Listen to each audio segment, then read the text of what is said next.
ജ്വാല IPS അധ്യായം 19. സൂര്യൻ IPSന്റെ diary. അത് കയ്യിൽ ഇരുന്നിട്ട് നേരാണെന്ന് വിശ്വസിക്കുവാൻ ASP ജ്വാലയ്ക്ക് കഴിഞ്ഞില്ല. ഒരിക്കൽ താൻ ഇത് തേടിപ്പോയതാണ്.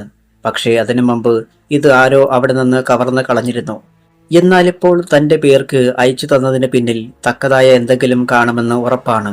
അവൾ ഡയറി മേശപ്പുറത്ത് വെച്ചിട്ട് അതിൽ നിന്ന് വീണ ആ കടലാസ് എടുത്തു നിവർത്തു. വടിവത്ത അക്ഷരത്തിൽ അതിൽ ഇങ്ങനെ എഴുതിയിരുന്നു: ജ്വാല IPS, ഈ ഡയറിക്ക് വേണ്ടി നിങ്ങൾ കുറെ ബുദ്ധിമുട്ടി എന്നെനിക്കറിയാം. പക്ഷേ അന്നത് ഞാൻ എടുത്തില്ലായിരുന്നെങ്കിൽ ഇതിപ്പോൾ നിങ്ങളുടെ കയ്യിലെത്താൻ കഴിയില്ലായിരുന്നു. കാരണം നിങ്ങളെക്കാൾ മുമ്പേ അവിടെ എത്തിയത് വർമ്മയുടെ ആൾക്കാരായിരുന്നു. അവർ അപ്പോഴേ അത് നശിപ്പിച്ചു കളഞ്ഞേനെ. ഞെട്ടിപ്പിക്കുന്ന ഒരുപാട് വിവരങ്ങളാണ് ഇതിൽ ഉള്ളത്. ജ്വാലയ്ക്ക് മാത്രമേ പ്രതികരിക്കാൻ കഴിയൂ എന്നറിഞ്ഞതുകൊണ്ട് തന്നെയാണ് ഇതിപ്പോൾ തരുന്നത്. അടിയന്തര ഘട്ടത്തിൽ എന്തെങ്കിലും സഹായം വേണമെങ്കിൽ ഞാനുണ്ടാവും. Wish you all the best. പിന്നെ ഒരു കാര്യം കൂടി, എന്നെ കണ്ടുപിടിക്കാനായി വെറുതെ സമയം കളയണ്ട. കണ്ടെത്താനാവില്ല. ഇതിൽ കൊടുത്തിരിക്കുന്ന മേൽവിലാസം കളവാണ്. വിജയാശംസകളോടെ ഒരു അഭ്യുദയകാംക്ഷി. ജ്വാല കത്ത് രണ്ടാവർത്തി വായിച്ചു. ഈ കൈപ്പട താൻ എവിടെയോ കണ്ടിട്ടുണ്ട് എന്നൊരു തോന്നൽ. അല്ലെങ്കിൽ ഇതിനോട് സാമ്യമുള്ള കൈപ്പട. പക്ഷേ എവിടെ? അത് മാത്രം ബോധമണ്ഡലത്തിൽ തെളിഞ്ഞില്ല. കത്ത് മേശക്കുള്ളിൽ വെച്ചിട്ട് അവൾ വീണ്ടും ഡയറി എടുത്തു. അപ്പോഴും മനസ്സിനുള്ളിൽ അവ്യക്തമായ ഒരു രൂപം നിൽക്കുന്നത് പോലെ തോന്നി. ഒരു പുകമറയ്ക്കുള്ളിൽ എന്ന വണ്ണം. ഡയറി തനിക്ക് അയച്ച മനുഷ്യൻ തീർച്ചയായും അയാളെ തനിക്ക് അടുത്ത പരിചയമുള്ളതായി ഉള്ളിന്റെ ഉള്ളിലിരുന്ന് ആരോ മന്ത്രിക്കുന്നത് പോലെ. അധികം താമസിയാതെ തന്നെ ആ മനുഷ്യൻ തന്റെ മുന്നിൽ അല്ലെങ്കിൽ തന്റെ ബോധമണ്ഡലത്തിൽ പ്രത്യക്ഷപ്പെടും എന്ന വിചാരത്തോടെ അവൾ ഡയറി താളുകൾ മറിക്കാൻ തുടങ്ങി. പക്ഷേ കാര്യമായൊന്നും വായിച്ചു നോക്കിയില്ല. ഡേറ്റ് കൊടുത്ത് അന്നുള്ള കാര്യങ്ങൾ സൂര്യൻ എഴുതിയിട്ടുണ്ടെന്ന് കണ്ടു. ഏതാനും പേജുകൾ കഴിഞ്ഞപ്പോൾ RK വർമ്മ എന്ന പേര് അതിൽ പരാമർശിച്ചിരിക്കുന്നു. ജ്വാല ഉദ്യോഗത്തോടെ അത് വായിക്കാൻ തുടങ്ങുകയായിരുന്നു. പെട്ടെന്നാണ് ഫോൺ ശബ്ദിച്ചത്. അവൾ റിസീവർ എടുത്തു. ജ്വാലയല്ലേ? SP ചിദംബരത്തിന്റെ ശബ്ദം. സാർ, ഉടനെ ഇങ്ങോട്ട് വരണം സാർ. അപ്പുറത്ത് ഫോൺ വെച്ചു. ജ്വാല നെറ്റിച്ചൊളിച്ചു. എന്താവും കാര്യം? അവൾ ഡയറി മേശക്കുള്ളിൽ ഭദ്രമായി വെച്ചു. പിന്നെ എണീറ്റ് തൊപ്പിയെടുത്തു. പോലീസ് ഡ്രൈവറെ കൂടി കൂട്ടിക്കൊണ്ടാണ് SP ഓഫീസിലേക്ക് പോയത്. അവിടെ എത്തുമ്പോൾ അറിഞ്ഞു ഏതാനും നിമിഷം മുമ്പ് ചിദംബരം എവിടെയോ പോയെന്ന്. താൻ ഉടനെ വരുമെന്നും അതുവരെ ജ്വാല അവിടെ ഇരിക്കണമെന്നും ഓഫീസിൽ പറഞ്ഞേൽപ്പിച്ചിട്ടാണ് പോയിരിക്കുന്നത്. ജ്വാല അസ്വസ്ഥയായി. സൂര്യന്റെ ഡയറിക്കുള്ളിലെ വിലപ്പെട്ട രഹസ്യങ്ങൾ അറിയുവാൻ മനം തുടിക്കുകയാണ്. ഉടൻ വരുമെന്ന് പറഞ്ഞിട്ട് പോയ SP ചിദംബരം തിരിച്ചു വന്നത് ഒരു മണിക്കൂറോളം കഴിഞ്ഞാണ്. സോറി ജ്വാല, ഞാൻ അല്പം വൈകിപ്പോയി. അവൾ അറ്റൻഷനായപ്പോൾ അയാൾ പറഞ്ഞു. സാർ വിളിപ്പിച്ചത്? അവൾക്ക് ധൃതിയായിരുന്നു. താനിരിക്കെ പറയാം.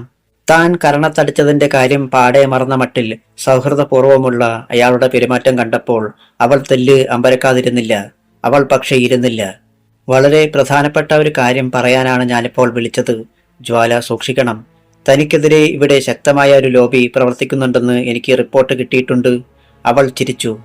സാർ ഇത് ഇപ്പോഴാണോ അറിഞ്ഞത്? ഞാൻ എന്നെ അറിഞ്ഞിരിക്കുന്നതാണിത്. എനിക്കെതിരെ പ്രവർത്തിക്കുന്നവർ ആരാണെന്നും എനിക്കറിയാം. തരം കിട്ടിയാൽ അവന്റെയൊക്കെ കരണക്കുറ്റിക്ക് 2 കൊടുക്കാനും ഞാൻ മടിക്കില്ല. ചിദംബരം അറിയാതെ തന്റെ കവിളിൽ തടവിപ്പോയി. അയാളുടെ മുഖം കടലാസ് പോലെ വിളറി വെളുത്തിരുന്നു. Thank you sir.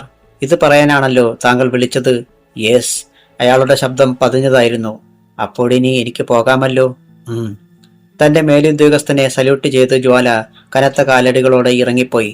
മടക്കയാത്രയിൽ വേഗത തീരെ പോരെന്ന് തോന്നി അവൾക്ക്. ഒന്ന് ചവിട്ടി വിടടോ, ഡ്രൈവറോട് അസ്വസ്ഥയായി അവൾ പറഞ്ഞു. അയാളുടെ കാൽ ആക്സിലേറ്റർ ഞെരിച്ചു. SP സാർ ഇപ്പോൾ അർജന്റായി തന്നെ വിളിച്ചു വരുത്തി. ഈ പറഞ്ഞതിന്റെ പൊരുൾ അപ്പോഴും അവൾക്ക് വ്യക്തമായില്ല. ഒന്ന് മുന്നിൽ കാണാതെ മറ്റൊന്ന് ചെയ്യുന്നവനല്ല ചിദംബരം സാറെന്നറിയാം. അപ്പോൾ പിന്നെ ഈ കാണിക്കുന്ന ലോഹ്യത്തിന് പിന്നിലും എന്തെങ്കിലും ഉണ്ടാവും. Mobile phone ശബ്ദിച്ചു. ജ്വാല അതെടുത്ത് കാതോട് ചേർത്തു. സാർ, ഞാൻ മോഹനനാണ്. SI മോഹനന്റെ ശബ്ദം. ടെൽമി മോഹൻ. സാർ, എന്നെ ഏൽപ്പിച്ച ജോലി ഏതാണ്ട് വിജയിച്ചു എന്ന് പറയാം.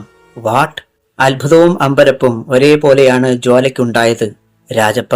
യെസ് സാർ, എനിക്ക് ഏതാണ്ട് ധാരണയായി. വെൽഡൻ മോഹൻ. താനിപ്പോൾ എവിടെ നിന്നാണ് സംസാരിക്കുന്നത്? അയാൾ സ്ഥലം പറഞ്ഞു. ഓക്കെ, 5 മിനിറ്റിനുള്ളിൽ ഞാനങ്ങെത്താം. മോഹൻ അവിടെ തന്നെ നിൽക്ക് സാർ. ഫോൺ കാതിൽ നിന്ന് മാറ്റിയിട്ട് അവൾ ഡ്രൈവറെ നോക്കി. അടുത്ത ജംഗ്ഷനിൽ ഇടത്തേക്ക് സാർ.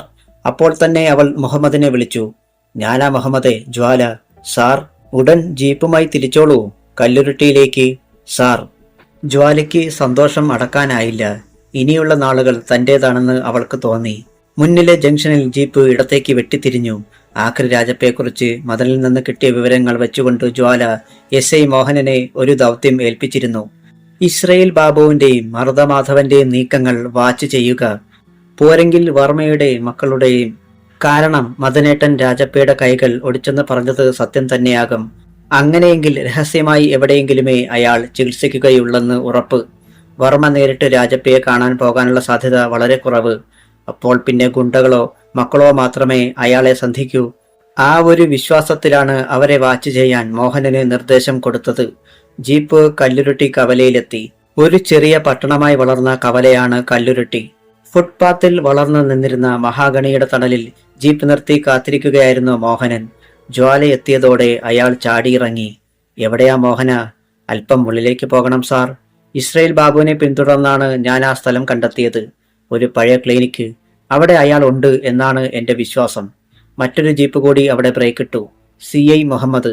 2-3 വാചകങ്ങളിൽ മുഹമ്മദിനെയും കാര്യങ്ങൾ അറിയിച്ചിട്ട് അവർ അങ്ങോട്ട് പാഞ്ഞു. ഏതാണ്ട് 2 കിലോമീറ്ററോളം പോകേണ്ടി വന്നു. ചെളിവെള്ളം കെട്ടിക്കിടക്കുന്ന കുടുസു വഴി. ഏറ്റവും മുന്നിലെ ജീപ്പിൽ വഴികാട്ടിയായി മോഹനനായിരുന്നു. അവസാനം വലത്തേക്ക് വെട്ടിത്തിരിഞ്ഞ് ഒരു കെട്ടിടത്തിന് മുന്നിൽ 3 ജീപ്പുകളും ബ്രേക്കിട്ടു. ജ്വാലയും മുഹമ്മദും മോഹനനും കുതിച്ചിറങ്ങി. അധികം ആൾത്തിരക്കില്ലാത്ത ഒരു ഹോസ്പിറ്റലായിരുന്നു അത്. മുറ്റത്ത് 2 ബൈക്കുകൾ കൂടാതെ ഒരു കാറും ആംബുലൻസും കിടപ്പുണ്ടായിരുന്നു. അകത്തേക്ക് കുതിക്കുന്നതിനിടയിൽ മുഹമ്മദ് ജ്വാലയോട് പറഞ്ഞു, സാർ, ആ കാർ വർമ്മയുടെ കമ്പനിയിലേതാണ്. ജ്വാലയുടെ മുഖം തെളിഞ്ഞു. ആക്രി രാജപ്പ അവിടെ തന്നെ ഉണ്ടെന്ന് ഉറപ്പായിരിക്കുന്നു. എന്നാൽ 2ാം നിലയിലെ ജനാലയ്ക്ക് പിന്നിൽ നിന്ന് ഒരാൾ ഇത് കാണുന്നുണ്ടായിരുന്നു. അതവർ കണ്ടില്ല. റിസപ്ഷൻ കൗണ്ടറിൽ ജ്വാല എത്തി. അവിടെ ഇരുന്ന വെളുത്ത കുലിനനെയുള്ള നഴ്സ് പേടിച്ചെണീറ്റു. എവിടെയാടി രാജപ്പ? ജ്വാല കെയിൻ ചൂണ്ടി. രാജപ്പയോ? അവൾ കണ്ണുമിഴിച്ചു. ആ, 2 കൈയും ഒടിഞ്ഞു വന്ന്. അയാൾ 2ാം നിലയിലാണ് സാർ, 111 മുറി. പക്ഷേ അയാൾ രാജപ്പയല്ല, തിമ്മയ്യനാണ് സാർ. എല്ലാം ഒരാളാടി. പറയുന്നതിനിടയിൽ തന്നെ ജ്വാല കോണിപ്പടിക്ക് നേരെ കുതിച്ചു. പിന്നാലെ മുഹമ്മദും മോഹനനും. 111 നമ്പർ മുറിയുടെ വാതിൽക്കൽ അവരെത്തി. അതടഞ്ഞു കിടക്കുകയായിരുന്നു. ഏയ്! മോഹനൻ വാതിലിൽ തട്ടി. വേഗം തുറക്ക്. പക്ഷേ ആ നേരത്ത് അകത്ത് വല്ലാത്തൊരു ശബ്ദം കേട്ടോ? അവർക്കങ്ങനെ തോന്നി. മുഹമ്മദും വാതിലിൽ ആഞ്ഞടിച്ചു. എന്നാൽ തുറക്കുന്ന മട്ടില്ല. തങ്ങൾ വന്നെത്തിയത് രാജപ്പ അറിഞ്ഞോ? അല്പനേരം കഴിഞ്ഞു. ചവിട്ടി തുറക്ക് മോഹന, ജ്വാല കൽപ്പിച്ചു. മോഹനൻ പിന്നോട്ട് മാറിയിട്ട് മുന്നോട്ട് കുതിച്ചു. ഒറ്റ ചവിട്ട്. വാതിൽ ഒന്ന് കുലുങ്ങി. പക്ഷേ തുറന്നില്ല. അടുത്ത തവണ മുഹമ്മദും മോഹനനും ഒന്നിച്ചാണ് ചവിട്ടിയത്. വാതിലിന്റെ കൊളുത്തുകൾ ഇളകി. മുറിക്കുള്ളിലേക്ക് കുതിക്കാൻ ഭാവിക്കുകയായിരുന്നു ജ്വാല. എന്നാൽ മുന്നിൽ ഒരു സർപ്പം ഫണം വിരിച്ചു നിൽക്കുന്നത് കണ്ടവണ്ണം അവൾ കാൽ പിൻവലിച്ചു. തെല്ലും വ്യത്യസ്തമല്ലായിരുന്നു മറ്റു പോലീസുകാരുടെയും അവസ്ഥ. മുറിക്കുള്ളിൽ ഇപ്പോൾ പിടച്ചിൽ നിർത്തിയതുപോലെ പതിയെ തൂങ്ങിക്കിടന്നാടുന്ന ഒരാൾ. 2 കൈകളും നെഞ്ചും ചേർത്ത് പ്ലാസ്റ്റർ ഇട്ടിട്ടുണ്ട്. പല്ലുകൾക്കിടയിൽ കുരുങ്ങിയ നാവിൽ നിന്ന് അപ്പോഴും ചോര ഊറി വരുന്നു. തെല്ല് കനമുള്ള ഒരു പ്ലാസ്റ്റിക് ചരടിലാണ് അയാൾ തൂങ്ങി നിൽക്കുന്നത്. ഫാനിൻ്റേത് കൂടാതെ മറ്റൊരു ഹുക്ക് കൂടി ഉണ്ടായിരുന്നു ആ മുറിയിൽ. അതിലാണ് രാജപ്പയുടെ ജീവൻ പിടഞ്ഞു തീർന്നത്. ഒറ്റ നോട്ടത്തിൽ തന്നെ അയാളെ കെട്ടിത്തൂക്കിയതാണെന്ന് വ്യക്തമാകുമായിരുന്നു. 2 കൈകളും അനക്കാൻ വയ്യാത്ത ഒരാൾക്ക് ഈ ഹുക്കിലൂടെ ചരട് കടത്താനോ സ്വന്തം കഴുത്തിൽ മുറുക്കാനോ കഴിയില്ല. പിന്നെ മറ്റൊന്ന്, കയറി നിൽക്കാൻ ഒരു സ്റ്റൂൾ പോലും ഉപയോഗിച്ചിട്ടില്ല. ഇതെല്ലാം കൂടാതെ 3ാമത്തെ കാര്യം, രാജപ്പയുടെ കഴുത്തിൽ കെട്ടിയ പ്ലാസ്റ്റിക് ചരടിന്റെ മറ്റേ അറ്റം ഹുക്കിലൂടെ നേരെ അഴികളില്ലാത്ത ജനാലയുടെ നടുപ്പടിയിൽ കൊണ്ടുപോയി കെട്ടിയിരിക്കുകയാണ്. മൂവരും തലയിൽ നിന്ന് തൊപ്പിയെടുത്ത് ഒരു നിമിഷം നിന്നു. ഡോക്ടറും നഴ്സുമാരും അവിടേക്ക് വന്നു. ആ കാഴ്ച കണ്ട് അവരും സ്തംഭിച്ചു പോയി. ജ്വാല മുറി മുഴുവൻ പരിശോധിച്ചു. പക്ഷേ ആരെയും കണ്ടില്ല. വാതിൽ അകത്തുനിന്ന് അടച്ചിരിക്കുകയായിരുന്നു താനും. അപ്പോൾ കൊലയാളി ഏതുവഴി പോയി? അവളുടെ കണ്ണുകൾ പൊടുന്നനെ അടിയില്ലാത്ത ജനൽപ്പാളിയിലേക്ക് പാളി വീണു. അവിടെ ചെന്നു നിന്ന് താഴേക്ക് നോക്കി. ഒരു ഷേഡുണ്ട്. അതുവഴി കൊലയാളിക്ക് രക്ഷപ്പെടാവുന്നതേയുള്ളൂ. പൊടുന്നനെ താഴെ ഒരു വാഹനം സ്റ്റാർട്ടായി. മോഹനനാണ് വരാന്തയിൽ പോയി എത്തി നോക്കിയത്. അവിടെ കിടന്നിരുന്ന ആ കാർ അകന്നു പോകുന്നതാണ് കണ്ടത്.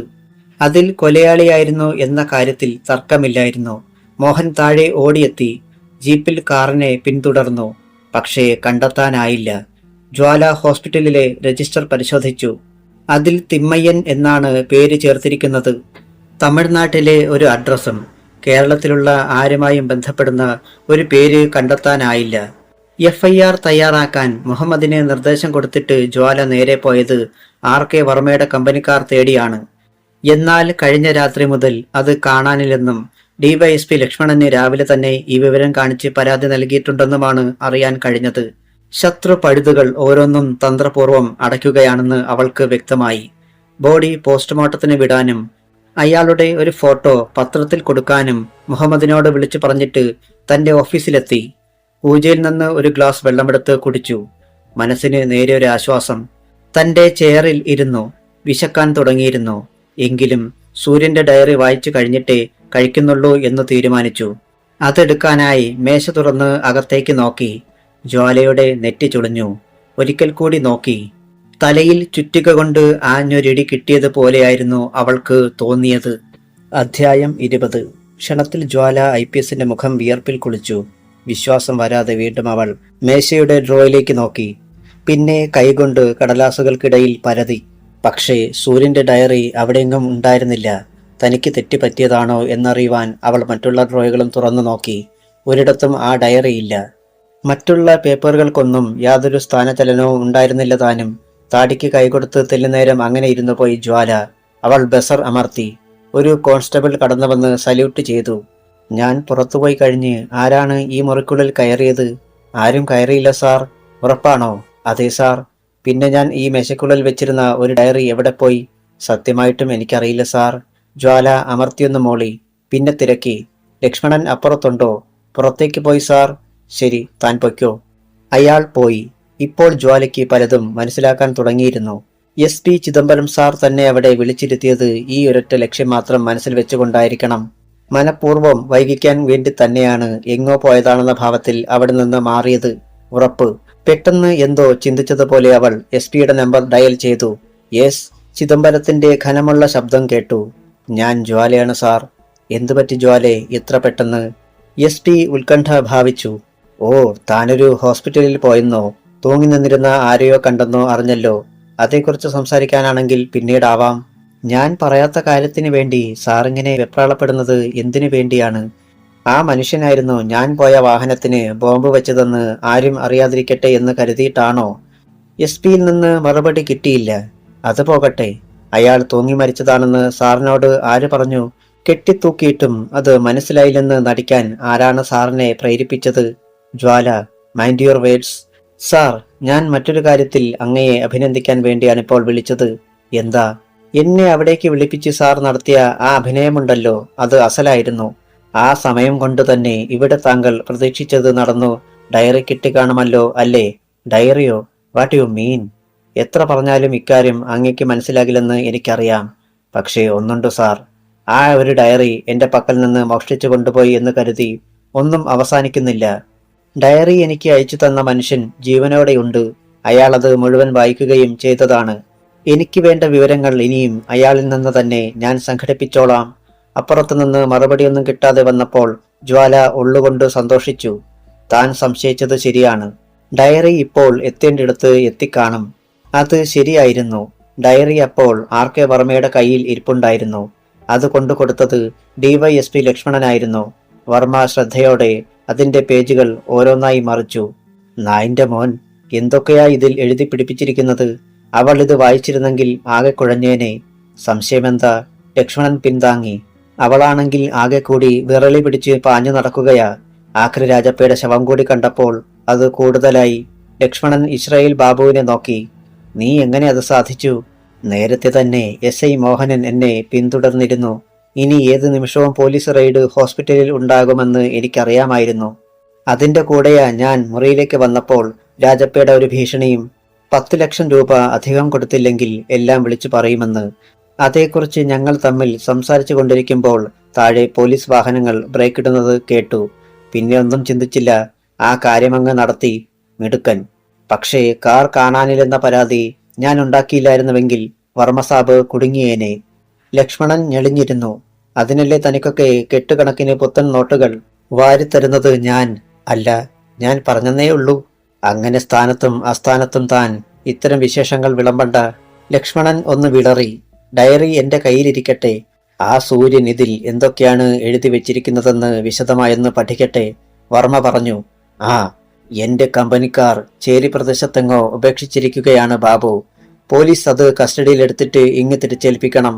ശരി, എങ്കിൽ പിന്നെ കാണാം. ഓക്കെ. ലക്ഷ്മണൻ ജീപ്പിൽ കയറി. ഓഫീസിലെത്തുമ്പോൾ കാത്തുനിന്നിരുന്നത് പോലെ ജ്വാല എതിരെ വന്നു. ഇത്ര വേഗം ഡയറി കൊണ്ടുപോയി കൊടുത്തോ? അവളുടെ ചോദ്യം കേട്ടപ്പോൾ വിളറിപ്പോയി ലക്ഷ്മണൻ.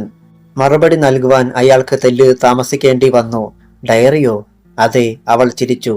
എന്റെ പക്കൽ വിലപിടിച്ച ഒരു ഡയറി ഉണ്ടായിരുന്നു. കുറച്ചു മുമ്പ് അതിന് കൈകാലുകളുണ്ടായി. മേശക്കുള്ളിൽ നിന്ന് നടന്നിറങ്ങിയ അത് പുറത്തു കിടന്നിരുന്ന ജീപ്പിൽ കയറി ഓടിച്ചുപോയി. തനിക്ക് എല്ലാം മനസ്സിലായെന്ന് മാത്രം അങ്ങനെ വ്യക്തമാക്കിയിട്ട് ലക്ഷ്മണന്റെ പ്രതികരണത്തിന് കാത്തു നിൽക്കാതെ അവൾ പുറത്തേക്ക് തന്നെ പോയി. 2-3 ദിവസങ്ങൾ പിന്നിട്ടു. RK വർമ്മ അന്ന് തന്റെ കോള കമ്പനിയിലെ ജോലിക്കാരെ സ്ഥിരപ്പെടുത്തുന്ന ദിവസമായിരുന്നു. വർമ്മയുടെ കോള ബിസിനസ് നാടെങ്ങും വ്യാപിച്ചതോടുകൂടി മറ്റു കമ്പനികളുടെ കോളകൾ കുപ്പിക്കുള്ളിൽ പൊടി പിടിച്ച് പെട്ടിക്കുള്ളിൽ തന്നെ ഇരിപ്പായിരുന്നു. ലക്ഷക്കണക്കിന് ബോട്ടിലുകളാണ് ദിനംപ്രതി വിറ്റ് പോന്നിരുന്നത്. അതോടെ ചെറു കമ്പനികൾ പലതും പൂട്ടും എന്ന അവസ്ഥയുമായി കഴിഞ്ഞു. ഒരിക്കൽ ഒരു കോള കുടിക്കുന്നവൻ തീർച്ചയായും അത് മാത്രമേ പിന്നീട് കുടിക്കൂ എന്ന നിലയിലായി. പല പ്രമുഖരും ഇന്ന് വർമ്മയുടെ കോള കമ്പനിയുടെ ഷെയർ എടുക്കാൻ തയ്യാറായി നിൽക്കുകയാണ്. തൊഴിലാളികളെ സ്ഥിരമാക്കുന്നതിനോടനുബന്ധിച്ചുള്ള ചടങ്ങ് വ്യവസായ വകുപ്പ് മന്ത്രിയും ആഭ്യന്തര മന്ത്രിയും പങ്കെടുക്കുന്നുണ്ടായിരുന്നു. അതിനാൽ കനത്ത പോലീസ് പ്രൊട്ടക്ഷൻ അവിടെ ഏർപ്പാടാക്കിയിരുന്നു. സെക്യൂരിറ്റിയുടെ മുഴുവൻ ചുമതലയും SP ചിദംബരത്തിനായിരുന്നെങ്കിലും DYSP ലക്ഷ്മണനോടൊപ്പം ജ്വാല IPSനെയും മറ്റും അവിടെ ഡ്യൂട്ടിക്കിട്ടിരുന്നു. കോള കമ്പനിയുടെ വിശാലമായ അങ്കണത്തിലാണ് വേദി ഒരുക്കിയിരുന്നത്. എങ്ങും പോലീസ്, കത്തിക്കാളുന്ന വെയിൽ. മന്ത്രിമാർ ഇനിയും എത്തിയിട്ടില്ല. തൊഴിലാളികൾ അവരുടെ കുടുംബത്തോടൊപ്പമാണ് എത്തിയിരിക്കുന്നത്. ഭരണകക്ഷിയുടെ പ്രാദേശിക നേതാക്കന്മാരൊക്കെ തന്നെ നേരത്തെ എത്തിക്കഴിഞ്ഞിരുന്നു. RK വർമ്മ അവിടെ വന്നിറങ്ങിയപ്പോൾ തന്നെ ജ്വാലയെ കണ്ടിരുന്നു. ഇരുവരും ബദ്ധവൈരികളെപ്പോലെ പരസ്പരം നോക്കിയെങ്കിലും ആരും ഒന്നും പറഞ്ഞില്ല. എല്ലാ കാര്യങ്ങളുടെയും മേൽനോട്ടവുമായി ബന്ധപ്പെട്ട് സഞ്ജയും സനലും അവിടെ ധൃതിപ്പെട്ട് നടക്കുന്നുണ്ടായിരുന്നു. ഈ നേരത്ത് സബിത തന്റെ ടാറ്റ ഇൻഡിക്കയിൽ അവിടെ വന്നിറങ്ങി. എല്ലാവരും അവളെയാണ് ശ്രദ്ധിച്ചത്. തൂവള്ള നിറത്തിലുള്ള മിടിയും ടോപ്പുമായിരുന്നു അവളുടെ വേഷം. വെളുത്ത പവിഴമാലയും വെള്ള വളകളും, വെളുത്ത ഹാഫ് ഷൂ, വെള്ള കണ്ണട, തിളക്കമുള്ള വെള്ള തലമുടി, അങ്ങനെ ആകെ ഒരു വെള്ളയുടെ വലയം. മഞ്ഞിനുള്ളിൽ നിന്നാൽ അവളും ഒരു മഞ്ഞിൻ കട്ടയാണെന്നേ തോന്നുമായിരുന്നുള്ളൂ. കീ ചെയിൻ വിരലിലിട്ട് കറക്കിക്കൊണ്ട് നിതംബമിളക്കി അവൾ മുന്നോട്ട് വന്നത് ജ്വാലയുടെ അടുത്തേക്കാണ്. തൊട്ടുമുന്നിലെത്തിയപ്പോഴാണ് അവൾ ജ്വാലയെ കണ്ടത്. അതോടെ ആ മുഖം പെട്ടെന്ന് വിളറി. എങ്കിലും ജ്വാലയെ കാണാത്ത ഭാവത്തിൽ ഒഴിഞ്ഞു മാറി. തൊഴിലാളികളും അണികളും മന്ത്രിമാർക്ക് കീജയ് വിളിച്ചു. സനലും സഞ്ജയും അവരെ ഹാരമണിയിച്ച് സ്വീകരിച്ചു. അപ്പോഴേക്കും സബിതയോടൊപ്പം വർമ്മയും എത്തി. അയാൾക്ക് ഇപ്പോഴും നടക്കുവാൻ ബുദ്ധിമുട്ടുണ്ടായിരുന്നു. മന്ത്രിമാരെ വേദിയിലേക്ക് ആനയിക്കുകയാണ്. പോലീസുകാർ അറ്റൻഷനായി. തന്റെ തൊട്ടുമുന്നിലെത്തിയപ്പോൾ ആഭ്യന്തരമന്ത്രി ഭാസ്കരൻ പെട്ടെന്ന് നിൽക്കുന്നത് ജ്വാല കണ്ടു. അവൾ സല്യൂട്ട് ചെയ്തു. മന്ത്രി അവളെ അടിമുടി ഒന്ന് നോക്കി. ജ്വാല ഇവിടെ വല്ലാതെ ഷൈൻ ചെയ്യുകയാണെന്നറിഞ്ഞല്ലോ. അവൾ മിണ്ടിയില്ല. പോകും മുമ്പ് നീ എന്നെ വന്ന് കാണണം സാർ. അമർത്തിയ ഒരു മൂളലോടെ ഭാസ്കരൻ മുന്നോട്ട് നടന്നു. വ്യവസായ വകുപ്പ് മന്ത്രി സുകുമാരൻ ആഭ്യന്തരനോട് സ്വരം താഴ്ത്തി എന്തോ ചോദിക്കുന്നതും പിന്നീട് തന്നെ നോക്കുന്നതും അവൾ കണ്ടു. ചടങ്ങുകൾ ആരംഭിക്കുകയായിരുന്നു. യൂണിഫോം ധരിച്ച പരിചാരകർ എല്ലാവർക്കും കോള കുടിക്കാൻ കൊടുത്തു. പോലീസുകാരും കോള വാങ്ങി കുടിച്ചു. ജ്വാലയ്ക്കും നല്ല ദാഹമുണ്ടായിരുന്നു. ഒരുവന്റെ കയ്യിലിരുന്ന ട്രെയിൽ നിന്ന് മുഹമ്മദ് 2 കോളകൾ എടുത്തു. സാർ കുടിക്കുന്നില്ലേ? ജ്വാലയോട് തിരക്കി. അവൾ മുഹമ്മദിന്റെ കയ്യിൽ നിന്ന് ഒരു കുപ്പി വാങ്ങി. ഒരു കവിൾ കുടിച്ചു. വർമ്മ തന്റെ ശത്രുവാണെങ്കിലും കോള നല്ലതാണെന്ന് അവൾ ഓർത്തു. ആദ്യമായാണ് വർമ്മയുടെ കോള കുടിക്കുന്നത്. മറ്റൊരു കോളയ്ക്കുമില്ലാത്ത എന്തോ ഒരു പ്രത്യേകതയുണ്ട് ഇതിന്. ഒരു കവൾ കൂടി ജ്വാല ആസ്വദിച്ച് കുടിച്ചു. പൊടുന്നനെ അവളുടെ നെറ്റി ചുളിഞ്ഞു. മുഹമ്മദേ, സാർ, താൻ നേരത്തെ ഈ കോള കുടിച്ചിട്ടുണ്ടോ? Yes sir. എന്നിട്ട് തനിക്ക് എന്തെങ്കിലും പ്രത്യേകത തോന്നിയോ? സാർ, അത് വേണ്ട. ഇവിടെ വെച്ച് നമ്മൾ ഇതേപ്പറ്റി ഒന്നും പറയണ്ട. വൈകിട്ട് പുറത്ത് ഏതെങ്കിലും കടയിൽ നിന്ന് ഒരു കുപ്പി കോള വാങ്ങണം സാർ. ജ്വാല അതിന്റെ ബാക്കി കുടിച്ചില്ല. തറയിൽ തൂണിനോട് ചേർത്ത് വെച്ചു. ASP സാർ എന്താണ് ഉദ്ദേശിക്കുന്നതെന്ന് മുഹമ്മദ് പലവട്ടം ചിന്തിച്ചു നോക്കി. പക്ഷേ പിടികിട്ടിയില്ല. ഗേറ്റിലേക്ക് നോക്കി നിൽക്കുകയായിരുന്നു ജ്വാല. പൊടുന്നനെയാണ് അവളുടെ കണ്ണുകളിൽ വിസ്മയം നിറഞ്ഞത്. 2 കുട്ടികളുമായി ഗേറ്റ് കടന്നു വരുന്ന ഒരു സ്ത്രീ. നല്ല ഉടുപ്പുകൾ അണിഞ്ഞ പെൺകുട്ടികൾ. ആ സ്ത്രീയും സാമാന്യം നല്ല സാരിയാണ് ധരിച്ചിരിക്കുന്നത്. അവളെ മനസ്സിലാക്കാൻ ജ്വാലയ്ക്ക് തെല്ലുനേരം വേണ്ടി വന്നു. അമ്മിണി, അത്ഭുതത്തോടെ ജ്വാല ഓർത്തു. വർമ്മയുടെ പിഗ് ഫാമിലെ ജോലിക്കാരനായിരുന്ന രാജപ്പന്റെ ഭാര്യ. ഭർത്താവിനെ കാണാനില്ലെന്ന പരാതിയുമായി ഇവൾ തന്റെ മുന്നിലെത്തിയത് ഈ അവസ്ഥയിലായിരുന്നില്ല. അത്താഴത്തിന് വകയില്ലായിരുന്ന ഇവൾക്ക് പെട്ടെന്നിങ്ങനെ ഒരു മാറ്റം. പോലീസുകാർ ഉണ്ടായിരുന്നതിനാൽ തലകുനിച്ചാണ് അമ്മണി മക്കളുമായി അവിടേക്ക് വന്നത്. അമ്മണി, ജ്വാല വിളിച്ചു. ഞെട്ടിയാണ് അവൾ തലയുയർത്തിയത്. ജ്വാലയെ കണ്ടപ്പോൾ ആ മുഖത്ത് പരിഭ്രമം. നിന്റെ ഭർത്താവ് തിരികെ വന്നോ? ഇല്ല സാറേ. പിന്നെ ഇപ്പോൾ നീ ഇവിടെ? എനിക്ക് ജോലി തരാമെന്ന് വർമ്മ സാബ് ഏറ്റിട്ടുണ്ട്. നിന്റെ ഭർത്താവിനെക്കുറിച്ച് പിന്നീട് വർമ്മയൊന്നും പറഞ്ഞിട്ടില്ലേ? ഇല്ല, അങ്ങേരെക്കുറിച്ച് കൂടുതലൊന്നും തിരക്കേണ്ടെന്ന് ഞാനും അങ്ങ് തീരുമാനിച്ചു സാറേ. വേറെ ഏതോ പെണ്ണിനെ കെട്ടി എങ്ങാണ്ട് പ്രതി തുടങ്ങിയതാണ് അങ്ങേര്. കണ്ണിൽ ചോരയുള്ളവനായിരുന്നെങ്കിൽ ഈ പിള്ളേരെയും എന്നെയും കളഞ്ഞേച്ച് പോകുമായിരുന്നോ? ജ്വാല ഒന്നമർത്തി മൂളി. ധൃതിയിൽ മക്കളുമായി അമ്മിണി ആൾക്കാർക്കിടയിൽ മറഞ്ഞു. യോഗം അവസാനിച്ചപ്പോൾ 4 മണി. തിരികെ പോകാനെത്തിയ ആഭ്യന്തരമന്ത്രി ജ്വാലയോട് പറഞ്ഞു, വർമ്മയുടെ വീട്ടിലുണ്ടാവും ഞാൻ, അങ്ങോട്ട് വാ. സാർ. രോഷം നിയന്ത്രിച്ചുകൊണ്ട് ജ്വാല അറ്റൻഷനായി. വർമ്മ വിജയഭാവത്തിൽ അവളെ നോക്കിച്ചിരിച്ചു. മന്ത്രിമാർ കാറുകളിൽ കയറിപ്പോയി.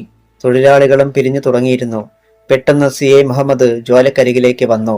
സാർ, അത് കണ്ടോ? മുഹമ്മദിന്റെ നോട്ടം തറഞ്ഞു നിൽക്കുന്നിടത്തേക്ക് ജ്വാലയും നോക്കി. അവിടെ ഒരു മൂലയിൽ അമ്മിണിയും മർദ്ദമാധവനും എന്തോ അടക്കം പറയുന്നു. മാധവൻ ഇടയ്ക്കിടെ ചുറ്റും നോക്കുന്നുണ്ട്. അമ്മിണി കുട്ടികളെ തെല്ല് അകറ്റി നിർത്തിയിരിക്കുകയാണ്. മുഹമ്മദെ, അവരെ വാച്ച് ചെയ്യണം. സാർ. ജ്വാലയുടെ കണ്ണുകൾ അപ്പോൾ മറ്റൊരിടത്തായിരുന്നു. മുന്നോട്ട് പതിയെ നീങ്ങുന്ന ഒരു ടൊയോട്ട. അവൾ മുന്നോട്ട് കുതിച്ചു. സ്റ്റോപ്പ് എന്നലറിക്കൊണ്ട്. അധ്യായം 21. ജ്വാല IPS ശബ്ദമുയർത്തി. സ്റ്റോപ്പ് എന്ന് പറഞ്ഞുകൊണ്ട് മുന്നോട്ട് കുതിച്ചപ്പോൾ പലരും തിരിഞ്ഞു നോക്കി. പോലീസുകാർ പോലും കാര്യം എന്താണെന്നറിയാതെ പകച്ചു. ടൊയോട്ടയുടെ ഗ്ലാസുകളെല്ലാം ഉയർത്തി വെച്ചിരിക്കുകയായിരുന്നു. അതിനാൽ അതിനുള്ളിൽ ഉണ്ടായിരുന്നവർ അത് കേട്ടോ എന്ന് തന്നെ സംശയം. എങ്കിലും അവൾ അടുത്തെത്തും മുമ്പ് തന്നെ അതിന് വേഗത വർദ്ധിച്ചിരുന്നു. ഫോൺ നിർത്താതെ മുഴക്കിക്കൊണ്ട് അത് മുന്നോട്ട് പോയി. അപ്പോൾ ഇരുഭാഗത്തേക്കും മാറിയ ആളുകൾ വീണ്ടും റോഡിൽ നിരന്നതിനാൽ ജ്വാലയ്ക്ക് അതിന്റെ നമ്പർ പോലും നോട്ട് ചെയ്യാനായില്ല. ഛേ! കൈകൾ കൂട്ടിത്തിരുമി അസ്വസ്ഥതയോടെ അവൾ ഒരു നിമിഷം നിന്നു. മുഹമ്മദ് ഓടിയെത്തി. എന്താ സാറേ കാര്യം? ആ ടൊയോട്ട. അതിനുള്ളിൽ ആരാണെന്ന് എനിക്കറിയണമായിരുന്നു. പോട്ടെ, ഈ പട്ടണത്തിൽ തന്നെയുണ്ടത്. എന്റെ മുന്നിൽ പെടും. കാർ പോയ ഭാഗത്തേക്ക് ഒരിക്കൽ കൂടി നോക്കിയിട്ട് അവൾ പിന്തിരിഞ്ഞു. അമ്മിണി എവിടെ മുഹമ്മദേ? മാധവനുമായി കാര്യം പറഞ്ഞുകൊണ്ട് അവിടെ തന്നെ നിൽപ്പുണ്ട് സാർ. പറഞ്ഞുകൊണ്ട് അയാൾ അങ്ങോട്ട് നോക്കി. പക്ഷേ ആ സ്ഥലം ശൂന്യമായിരുന്നു. താൻ പോയ തക്കത്തിന് അവർ അവിടെ നിന്ന് മാറിയതാണെന്ന് അയാൾക്കുറപ്പായി. ആളുകൾ ഒട്ടുമുക്കാലും പിരിഞ്ഞു കഴിഞ്ഞു. ഞാൻ മന്ത്രിയെ കാണുന്നതിനായി പോകുന്നു. നേരത്തെ പറഞ്ഞ കാര്യം മറക്കരുത് മുഹമ്മദ്. കോളയുടെ. Yes sir. മുഹമ്മദ് അറ്റൻഷനായി. ജ്വാല ജീപ്പിൽ കയറി. RK വർമ്മയുടെ വീട്ടിലേക്ക് ഡ്രൈവറോട് പറഞ്ഞു. വർമ്മയുടെ വീട്ടിൽ പൊട്ടിച്ചിരികളും തമാശകളും പൊടിപൊടിക്കുകയായിരുന്നു. തന്റെ വളരെ അടുത്ത സുഹൃത്തുക്കളോടെന്നതുപോലെയാണ് ഇസ്രയേൽ ബാബു പോലും മന്ത്രിമാരോട് പെരുമാറിയത്. ഞാനിപ്പോൾ വേറെ ചിലതാണ് വർമ്മയെ ആലോചിക്കുന്നത്. നഷ്ടത്തിലോടുന്ന സർക്കാർ കമ്പനികൾ 5 വർഷത്തേക്ക് തന്നെ ഏൽപ്പിച്ചാലോ എന്ന്. നഷ്ടം നികത്തി താൻ സർക്കാരിന് ഭീമമായ ലാഭം ഉണ്ടാക്കി തരുമെന്ന് എനിക്ക് തോന്നുന്നു, ആഭ്യന്തരമന്ത്രി പറഞ്ഞു. വർമ്മ ചിരിച്ചു. അതിനെന്താ, ഇങ്ങോട്ട് ഏൽപ്പിച്ചാട്ടെ. കാണാം കളികൾ. അവസാനം നിങ്ങളെല്ലാവരും കൂടി പറയും വർമ്മ തന്നെ ഈ സംസ്ഥാനവും ഭരിച്ചാൽ മതിയെന്ന്. ആ തമാശയിൽ അവരും പങ്കുചേർന്നു. സബിതയും അവിടെ ഉണ്ടായിരുന്നു. ഈ കൊച്ചിനെ ഇങ്ങനെ നിർത്തിക്കൊണ്ടിരുന്നാൽ മതിയോ വർമ്മേ? വ്യവസായ വകുപ്പ് മന്ത്രി സുകുമാരൻ തിരക്കി. ഇപ്പോൾ ഫെമിനിസം എന്നും പറഞ്ഞു നടന്നാൽ കുടുംബം ഉണ്ടാക്കേണ്ടതിന്റെ ആവശ്യമൊക്കെ മറന്നു പോകും. പറ്റിയൊരു ചെറുക്കനെ കിട്ടണ്ടേ സുകുമാരൻ സാറേ? ആപ്പയുപ്പകൾക്ക് വല്ലതും ഇവിടെ കൊടുക്കാൻ പറ്റുമോ? വർമ്മ ഇത്തിരി മുക്കിൽ പൊടിയെടുത്ത് വലിച്ചു. എന്നാൽ താനൊരു കാര്യം ചെയ്യൂ വർമ്മേ. എന്റെ മോനെ ഒന്ന് കണ്ടു നോക്ക്. ഭാസ്കരന്റെ അഭിപ്രായം. വർമ്മ ആഭ്യന്തരമന്ത്രിയുടെ മുഖത്തേക്ക് തുറച്ചു നോക്കി. താനീ പറയുന്നത് സത്യം തന്നെയാണോ? കുറച്ചു കാലമായി ഇത് തന്നോടൊന്ന് പറയണമെന്ന് ഞാൻ കരുതാൻ തുടങ്ങിയിട്ട്. വർമ്മ മകളെ നോക്കി. അവളുടെ മുഖം സന്തോഷത്താൽ പൂത്തുലയുന്നു. മന്ത്രിയുടെ മകൻ IAS ട്രെയിനിങ്ങിന് പോയിരിക്കുകയാണ്. വർമ്മ ആലോചിച്ചു. പ്രപ്പോസൽ ഒട്ടും മോശമല്ല. എന്തുകൊണ്ടും തനിക്ക് ചേരുന്നത് തന്നെ. എന്നാൽ അവന്റെ ചീട്ട് കീറിയത് തന്നെ. എല്ലാം കേട്ടുകൊണ്ട് അപ്പുറത്തുണ്ടായിരുന്ന വടിമൂപ്പിന്ന് പിറുപിറുത്തു. ആനയെയാ അംബാസിഡറെ കയറ്റാൻ നോക്കുന്നത്? എന്നാൽ പിന്നെ ഇനി കൂടുതൽ അങ്ങോട്ട് വെച്ചു നീട്ടാതെ നമുക്കങ്ങ് തീരുമാനിച്ചാലോ കാര്യങ്ങൾ? സുകുമാരൻ വർമ്മയെയും ഭാസ്കരനെയും മാറി മാറി നോക്കി. അങ്ങനെയെങ്കിൽ അങ്ങനെ. ഇരുവർക്കും ഒരേ അഭിപ്രായമായിരുന്നു. സബിത ഒളികണ്ണാലെ അവരെ നോക്കി. അപ്പോൾ ഗേറ്റിൽ ജ്വാല IPS വന്ന ജീപ്പ് ഒരു ഇരമ്പലോടെ നിന്നു. മുറ്റം നിറയെ വാഹനങ്ങൾ, മന്ത്രിമാരുടേതും പോലീസുകാരുടേതുമെല്ലാം. SP ചിദംബരവും DYSP ലക്ഷ്മണനുമൊക്കെ മുറ്റത്തുണ്ടായിരുന്നു. പോലീസുകാർ ജാഗ്രതയോടെ നിൽപ്പുണ്ട്. എല്ലാം ഒന്ന് നോക്കിക്കണ്ട ശേഷം ജ്വാല ജീപ്പിൽ നിന്നിറങ്ങി. SP മുന്നിൽ അറ്റൻഷനായി. ചെല്ല്, മന്ത്രി കാത്തിരിക്കുകയാ. ചിദംബരം പരിഹസിച്ചു. ഏതായാലും സാറിനെ പോലെ ഇങ്ങനെ വല്ലവന്റെ വീട്ടുപടിക്കൽ കാവൽ നിൽക്കാൻ എന്നോട് പറഞ്ഞില്ലല്ലോ. പരമഭാഗ്യം, അവൾ തിരിച്ചടിച്ചു. ചിദംബരം വിളറിപ്പോയി. ലക്ഷ്മണനും ഏതാനും പോലീസുകാരും ഇത് കേട്ടിരിക്കുന്നു. ഗൂഢമായൊരു മന്ദഹാസത്തോടെ ജ്വാല സിറ്റൗട്ടിലെത്തി. ആഭ്യന്തരമന്ത്രിയുടെ PA അവിടെയുണ്ടായിരുന്നു. ജ്വാലയെ കണ്ടതോടെ അയാൾ അകത്തുപോയി വിവരം പറഞ്ഞിട്ട് വന്നു. കയറി ചെല്ലാൻ. ജ്വാല ചുവടുകൾ തറയിൽ തെല്ല് ആഞ്ഞമർത്തിയാണ് അകത്തേക്ക് ചെന്നത്. മന്ത്രിമാർ രണ്ടുപേരും തിരിഞ്ഞു നോക്കി. അവരുടെ മുഖം കോപം കൊണ്ട് ചുവന്നു. ജ്വാല സല്യൂട്ട് ചെയ്തു. വർമ്മയുടെയും പരിചാരകരുടെയും മുഖങ്ങളിൽ സന്തോഷം തിരതല്ലുന്നത് അവൾ കണ്ടു. ഇത്രയും ശക്തിയിൽ തറ ചവിട്ടിയടിക്കേണ്ട കാര്യമൊന്നുമില്ല. ആഭ്യന്തരമന്ത്രി ഭാസ്കരൻ ശബ്ദമുയർത്തി. അവൾ മിണ്ടിയില്ല. പറഞ്ഞത് കേട്ടില്ലേ? സാർ, ട്രെയിനിങ് ക്യാമ്പിൽ നിന്ന് ലഭിച്ച നിർദ്ദേശമുണ്ട്. ഒരു പോലീസ് ഓഫീസർ എങ്ങനെ നടക്കണമെന്ന്. എന്നെ ട്രെയിൻ ചെയ്യേണ്ട, ഞാൻ പറഞ്ഞത് കേട്ടാൽ മതി സാർ. ഇപ്പോൾ നിന്നെ ഇവിടെ വിളിച്ചു വരുത്തിയത് വേറെ ചില കാര്യങ്ങൾ പറയാനാണ്. മിസ്റ്റർ വർമ്മയെ നീ വല്ലാതെ ബുദ്ധിമുട്ടിക്കുന്നതായി എനിക്ക് റിപ്പോർട്ട് കിട്ടിയിട്ടുണ്ട് സാർ. അതിന് തക്കതായ കാര്യം. അവൾക്ക് പൂർത്തിയാക്കാൻ അയാൾ സമ്മതിച്ചില്ല. Stop it. കാരണം എന്തുമാകട്ടെ, എനിക്ക് വളരെ വേണ്ടപ്പെട്ടയാളാണ് വർമ്മ. ഇനി ഇദ്ദേഹത്തെ ബുദ്ധിമുട്ടിച്ചു എന്ന് ഞാൻ അറിഞ്ഞാൽ. ജ്വാല എല്ലാ മുഖങ്ങളിലേക്കും മാറി മാറി നോക്കി. വർമ്മയും മറ്റും വിജയിച്ച മട്ടിലാണിരിക്കുന്നത്. സാർ, അങ്ങയെ ധിക്കരിക്കരുതെന്ന് എനിക്ക് ആഗ്രഹമുണ്ട്. പക്ഷേ തെറ്റ് കണ്ടാൽ ഞാൻ പ്രതികരിച്ചു പോകും. അതുകൊണ്ട് നേരത്തെ പറഞ്ഞ കാര്യങ്ങൾ ഒരു ഓർഡറാക്കി ഇങ്ങ് തന്നാൽ. നിർത്തടി നായിന്റെ മോളെ. ആരാണ് നീ എന്നാടി കരുതിയിരിക്കുന്നത്? ഒരു കാക്കിത്തുണി ശരീരത്തിലുണ്ടെന്ന് വെച്ച് എന്തും ഏതു നേരത്തും വിളിച്ചു പറയാമെന്നാണോടി കരുതിയിരിക്കുന്നത്? തന്ന യൂണിഫോം തിരിച്ചു വാങ്ങാനും എനിക്കറിയാം. സർ പ്ലീസ്, ഈ നീ എടി എന്നൊക്കെയുള്ള വിളിയെങ്കിലും ഒന്ന് അവസാനിപ്പിച്ചാൽ. മനസ്സിലടി ചൂലേ, നീ എന്താണ് ചെയ്യുന്നതെന്ന് വെച്ചാൽ ആയിക്കോ. അപ്പോഴും ജ്വാല സംയമനം കൈവിട്ടില്ല. സാർ, അങ്ങൊരു മന്ത്രിയാണ്. അതിന്റെ അന്തസ്സെങ്കിലും വാക്കുകളിൽ, പ്രത്യേകിച്ച് ഒരു സ്ത്രീയോട്. നിർത്തടി നിന്റെ സാരോപദേശം. വകുപ്പ് ഭരിക്കുന്ന മന്ത്രിയോട് തന്നെ ഇങ്ങനെയൊക്കെ പറയാൻ നീ വളർന്നു അല്ലേ? ഇനി നീ ഈ ഡിപ്പാർട്ട്മെന്റിൽ വേണ്ട. ഈ നിമിഷം നിന്റെ കാക്കി തിരികെ വാങ്ങുകയാണ് ഞാൻ. You are suspended. പിന്നെ എന്ത് വേണമെന്ന് ഞാൻ തീരുമാനിച്ചോളാം. സാർ, അങ്ങ് ഒന്നുകൂടി ചിന്തിച്ചിട്ട്. ഷട്ടപ്പ്. ജ്വാല IPSന്റെ ഭാവം മാറിയത് പെട്ടെന്നാണ്. അവളുടെ കണ്ണുകൾ കുറുകി. അതിനുള്ളിൽ 2 തീപ്പൊരികൾ മിന്നി. തൊപ്പിയെടുത്ത് കയ്യിൽ വെച്ചിട്ട് അവൾ കീശയിൽ നിന്ന് ചെറിയ ടേപ്പ് റെക്കോർഡർ എടുത്ത് ഓഫ് ചെയ്തു. വീണ്ടും അവിടെ തന്നെ വെച്ചു. മന്ത്രിമാർ നെറ്റിച്ചൊളിച്ചു. ജ്വാല ഒരടി കൂടി മുന്നോട്ട് നീങ്ങി നിന്നു. നമ്മൾ ഇത്രയും നേരം സംസാരിച്ചത് ഒരു കൗതുകത്തിന് ഞാൻ ടേപ്പ് ചെയ്തു. എല്ലാവരെയും ഒന്നുകൂടി നോക്കിയിട്ട് അവൾ ഭാസ്കരനോട് പറഞ്ഞു. സബോർഡിനേറ്റ്സിനോട്, പ്രത്യേകിച്ചും സ്ത്രീകളോട് അപമര്യാദയെ പെരുമാറിയിട്ടുള്ള പല മന്ത്രിമാരും പിറ്റേന്ന് ആ കസേരയിൽ ഉണ്ടായിട്ടില്ല.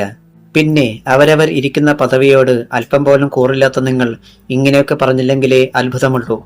നാറിയ കളി കളിച്ച് തലപ്പത്തെത്താൻ വേണ്ടി നിങ്ങൾ ഒരുപാട് നെട്ടോട്ടം ഓടിയിട്ടുള്ളതായി ഞാൻ കേട്ടിട്ടുണ്ട്. മാന്യനായ മന്ത്രി, അന്നൊരിക്കൽ തലസ്ഥാനത്തെ ഗസ്റ്റ് ഹൗസിന്റെ വാതിൽക്കൽ നിങ്ങൾ ഒരു പട്ടിയെപ്പോലെ കിടന്നിട്ടുണ്ട്. ഒക്കെ മറന്നു പോയെങ്കിൽ പോയി ഭാര്യയോടൊന്ന് ചോദിക്ക്. അന്നത്തെ നാറിപ്പുഴുത്ത അനുഭവങ്ങൾ അവർ പറഞ്ഞു തരും നിങ്ങൾക്ക്. ഇന്നും പല ലൈബ്രറികളിലും പത്രങ്ങളുടെ ഫയലിൽ അന്നത്തെ നിങ്ങളുടെ ഫോട്ടോ അച്ചടിച്ചത് അതുപോലെ ഉണ്ടാവും. ഇന്നും ചൂടാറാതെ ഭാര്യയെ മറ്റുള്ളവരുടെ മുമ്പിലേക്ക് തള്ളിവിട്ട തേർഡ് റേറ്റ് പിമ്പിന്റെ അഴുകിയ ചിത്രങ്ങൾ. ആഭ്യന്തരമന്ത്രിക്കോ മറ്റാർക്കെങ്കിലുമോ ഒരക്ഷരം ശബ്ദിക്കാനായില്ല. കൂടെ കൂടെ വിയർക്കുകയാണ് മന്ത്രി. ഷാൾ കൊണ്ട് എത്ര തുടച്ചിട്ടും വിയർപ്പ് നിൽക്കുന്നില്ല. എത്രയും വേഗം അവളൊന്ന് മടങ്ങിപ്പോയിരുന്നെങ്കിൽ എന്ന് മാത്രമാണ് അപ്പോൾ ഭാസ്കരൻ ആശിച്ചത്. പക്ഷേ അവൾ പോയില്ല. നാവിൻ തുമ്പിൽ നിന്ന് തീപ്പൊരികളായി വാക്കുകൾ പിന്നെയും ചീറി വന്നു. സ്വന്തം ഭാര്യയെ നീയെന്ന് വിളിക്കാൻ ധൈര്യമില്ലാത്ത നിങ്ങൾ മറ്റുള്ളവരെ അകാരണമായി ഭരിച്ച് ആത്മസംതൃപ്തി അടയുന്നു. പിന്നെ നിങ്ങൾ പറഞ്ഞല്ലോ വകുപ്പ് ഭരിക്കുന്ന മന്ത്രിയെന്ന്. ഈ രാജ്യത്തെ പാവപ്പെട്ടവനെ ഞെക്കിപ്പിഴിഞ്ഞ് പഞ്ചനക്ഷത്ര സുഖം നുകർന്ന് നടക്കുന്ന നിങ്ങൾക്ക് നാണമില്ലേ ഇങ്ങനെ സംസാരിക്കുവാൻ? പൊതുജനം കഴുതയാണെന്ന് പറഞ്ഞിരുന്നത് പണ്ട്. ഇന്നവർ ഒരുപാട് മാറിയിട്ടുണ്ട്. ഇനി തന്നെ പോലെയുള്ള മൂന്നാംകിട ഗുണ്ടകൾ ഇനി നിയമസഭ കാണുമെന്ന് കരുതേണ്ട. അവൾ തൊപ്പിയെടുത്ത് തലയിൽ വെച്ചു. സാറിനെ ചുണയുണ്ടെങ്കിൽ എന്നെ സസ്പെൻഡ് ചെയ്യ്. ജ്വാല ആരാണെന്ന് മനസ്സിലാക്കി തരാം. അവൾ ടേപ്പ് റെക്കോർഡിൽ ഒരിക്കൽ കൂടി പരതി. കത്തിപ്പടരും ഞാൻ. നിങ്ങളുടെ മന്ത്രി കസേര കൂടി കരിഞ്ഞു പോകും. മക്കൾക്ക് വായ്ക്കരിയിടുവാൻ നിങ്ങളുടെ തല പോലും കാണില്ല. അവൾ വെട്ടിത്തിരിഞ്ഞ് പുറത്തേക്ക് നടന്നു. ആഭ്യന്തരമന്ത്രി വിവശനായി കസേരയിലേക്ക് വീണു. വാതിൽക്കൽ എത്തും മുമ്പ് ഒരിക്കൽ കൂടി തിരിഞ്ഞു നിന്ന് അവൾ പറഞ്ഞു, സസ്പെൻഷൻ ഓർഡർ കയ്യിൽ കിട്ടും വരെ ഈ കാക്കിക്കുള്ളിൽ തന്നെ കാണും ഞാൻ. പിന്നെ നമ്മൾ തമ്മിൽ ഇങ്ങനെയൊക്കെ സംസാരിച്ചെന്ന് പത്രക്കാരറിഞ്ഞാൽ അവർ എന്നെ പുകഴ്ത്തി എഴുതും. സാറ് നാറും. ഞാൻ പറഞ്ഞ പഴയ കഥകളുടെ ഉറവിടം തേടി അവർ വീണ്ടും ഇറങ്ങും. ചിലപ്പോൾ മന്ത്രിയുടെ കഴിഞ്ഞ കാലങ്ങളെക്കുറിച്ച് ലേഖന പരമ്പര തന്നെ ഉണ്ടായെന്ന് വരും. അവൾ വാതിൽ കടന്നുപോയി. ഒരു കൊടുങ്കാറ്റ് അവസാനിച്ച പ്രതീതി. ആരും മിണ്ടിയില്ല. എല്ലാ മുഖങ്ങളിലും ചോര വാർന്നു പോയിരുന്നു. അവസാനം ഇസ്രായേൽ ബാബു പറഞ്ഞു, സാർ, അവളുടെ കാര്യം എനിക്ക് വിട്ടേരി. ഇനി കീഴ്മേൽ നോക്കില്ല ഞാൻ, തീർത്തു കളയും. ആഭ്യന്തരമന്ത്രി എണീറ്റു. ഹാ, താനിവിടെ ഇരിക്കേ. വർമ്മ അയാളുടെ കരം കവർന്നു. പോകണം, ഇപ്പോൾ തന്നെ. അത്രയുമേ ഭാസ്കരൻ പറഞ്ഞുള്ളൂ. വ്യവസായ വകുപ്പ് മന്ത്രിയും എണീറ്റ് കഴിഞ്ഞിരുന്നു. വേറെ ചില ഉദ്ദേശങ്ങൾ കൂടി ഉണ്ടായിരുന്ന ആർ കെ വർമ്മ മന്ത്രിമാർക്ക് വേണ്ടി ഒരുക്കിയിരുന്ന അത്താഴ വിരുന്ന് വെറുതെയായി. ജ്വാല മുറ്റത്തേക്ക് ചെന്നപ്പോൾ ചിദംബരം തിരക്കി. ആവശ്യത്തിന് കിട്ടി അല്ലേ? കിട്ടി. എന്താ സാറിനും അല്പം വേണോ? മേലുദ്യോഗസ്ഥന് സല്യൂട്ട് നൽകിയെങ്കിലും രോഷത്തോടെ ഒന്ന് നോക്കിയിട്ടാണ് ജ്വാല പോയി ജീപ്പിൽ കയറിയത്. മന്ത്രിമാർ ഇറങ്ങി വന്നപ്പോൾ പെട്ടെന്ന് ചിദംബരവും ലക്ഷ്മണനും മറ്റും അലർട്ടായി. അങ്ങോട്ട് മാറി നിൽക്കടോ, ഭാസ്കരൻ ദേഷ്യപ്പെട്ടു. PA ഡോർ തുറക്കും മുമ്പ് തനിയെ ഡോർ തുറന്ന് അകത്ത് കയറി ശക്തിയിൽ അടച്ചു. അവൾ മന്ത്രിക്കിട്ട കൊടുത്തതെന്ന് തോന്നുന്നു. ലക്ഷ്മണൻ പിറുപിറുത്തു. ജ്വാല ഓഫീസിലെത്തുമ്പോൾ CI മുഹമ്മദ് ഒരു കുപ്പി കോള വാങ്ങിക്കൊണ്ടുവന്ന് വെച്ചിരുന്നു. തന്റെ സീറ്റിൽ അമർന്നിട്ട് ജ്വാല പറഞ്ഞു, മുഹമ്മദേ, ഈ കോള ലാബോറട്ടറി പരിശോധനയ്ക്ക് അയക്കണം. സാർ? മുഹമ്മദ് കണ്ണുമിഴിച്ചു. എനിക്ക് ചില സംശയങ്ങളൊക്കെ ഉണ്ട് സാർ. പക്ഷെ ഒരു കാര്യം, ഈ കുപ്പിയിൽ നിന്ന് കോള മാറ്റി വേറെ ഏതെങ്കിലും ഒരു പ്ലാസ്റ്റിക് കുപ്പിയിലാക്കണം. വർമ്മയുടെ കോളക്കുപ്പി കണ്ടാൽ ഒരുപക്ഷെ അവിടുത്തെ കെമിക്കലുകൾ പോലും പ്രവർത്തനം മാറ്റിയേക്കും സാർ. അന്ന് തന്നെ മുഹമ്മദ് എല്ലാ കാര്യങ്ങളും ഭംഗിയായി ചെയ്തു. 1-2 ദിവസങ്ങൾ കൂടി പിന്നിട്ടു. ജ്വാലയ്ക്ക് സസ്പെൻഷൻ ഓർഡർ വന്നില്ല. മന്ത്രി വേണ്ടെന്ന് വെച്ചതാകണം. രാത്രി DYSP ലക്ഷ്മണൻ ആർ കെ വർമ്മയുടെ വീട്ടിൽ പോയിട്ട് മടങ്ങുകയായിരുന്നു. അല്പം മദ്യപിച്ചിട്ടുമുണ്ട്. സമയം 11 മണി കഴിഞ്ഞു. നേർത്ത ചാറ്റൽ മഴയുണ്ട്. ആകാശം കാർമേഘത്താൽ നിറഞ്ഞിരിക്കുകയാണ്. പൊതുസ്ഥലങ്ങളിലും ഓഫീസിലും മറ്റും സിഗരറ്റ് വലിക്കരുതെന്ന നിയമം കർശനമാക്കിയിട്ടുണ്ടെങ്കിലും ഇന്നും തന്റെ ക്യാബിനിലും പുറത്തും വെച്ച് ലക്ഷ്മണൻ സിഗരറ്റ് വലിക്കാറുണ്ട്. ഇപ്പോൾ ജീപ്പ് ഡ്രൈവ് ചെയ്യുന്നതിനിടയിൽ തന്നെ അയാൾ ഒരു സിഗരറ്റ് ചുണ്ടുകൾക്കിടയിൽ തിരുകി. ലൈറ്റർ തെളിക്കാനാഞ്ഞപ്പോൾ പിന്നിൽ നിന്ന് ഒരു കൈ നീണ്ടുവന്നു.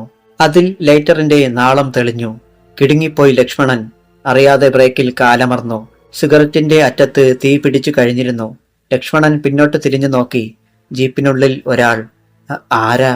ശബ്ദത്തിന് വിറയലുണ്ടായിരുന്നു. ആ മനുഷ്യൻ ഒരിക്കൽ കൂടി ലൈറ്റർ തെളിച്ചു.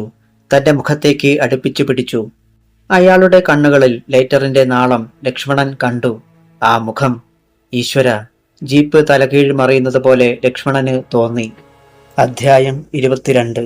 ശ്വാസം കഴിക്കാൻ പോലും മറന്നുപോയി DYSP ലക്ഷ്മണൻ.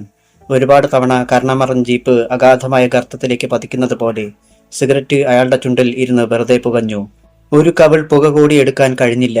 പിന്നിലിരിക്കുന്ന മനുഷ്യൻ ലൈറ്റർ കിടത്തി കഴിഞ്ഞിരുന്നു. എഞ്ചിൻ ഓഫ് ചെയ്യടാ. ഇരുളിൽ കനത്ത ശബ്ദം കേട്ടു. അനുസരിക്കാതിരിക്കാനായില്ല. ലൈറ്റുകളും അണഞ്ഞു. ഇപ്പോൾ അവിടെ സ്ട്രീറ്റ് ലൈറ്റിന്റെ മങ്ങിയ വെളിച്ചം മാത്രം. ജീപ്പിൽ നിന്നിറങ്ങിയ എവിടേക്കെങ്കിലും ഓടിപ്പോയാലോ എന്ന് ലക്ഷ്മണൻ ചിന്തിച്ചു. പക്ഷേ കാലുകളിൽ കൂച്ചുവിലങ്ങ് വീണതുപോലെ. ചലിക്കാനേ കഴിയുന്നില്ല. പുറത്തേക്കിറങ്ങടാ. വീണ്ടും ആ ശബ്ദം. ലക്ഷ്മണൻ ഇറങ്ങി. ഒപ്പം പിന്നിൽ ഇരുന്ന മനുഷ്യനും. നിനക്ക് വിശ്വസിക്കാൻ കഴിയുന്നില്ല അല്ലേ ലക്ഷ്മണ? അയാളുടെ തൊട്ടുമുന്നിൽ ചെന്നു നിന്നുകൊണ്ട് ആ മനുഷ്യൻ തിരക്കി. ഞാൻ പൊടുന്നനെ എവിടെ നിന്നോ ഒരു ധൈര്യം കിട്ടിയതുപോലെ ലക്ഷ്മണൻ തന്റെ റിവോൾവർ വലിച്ചെടുത്തു.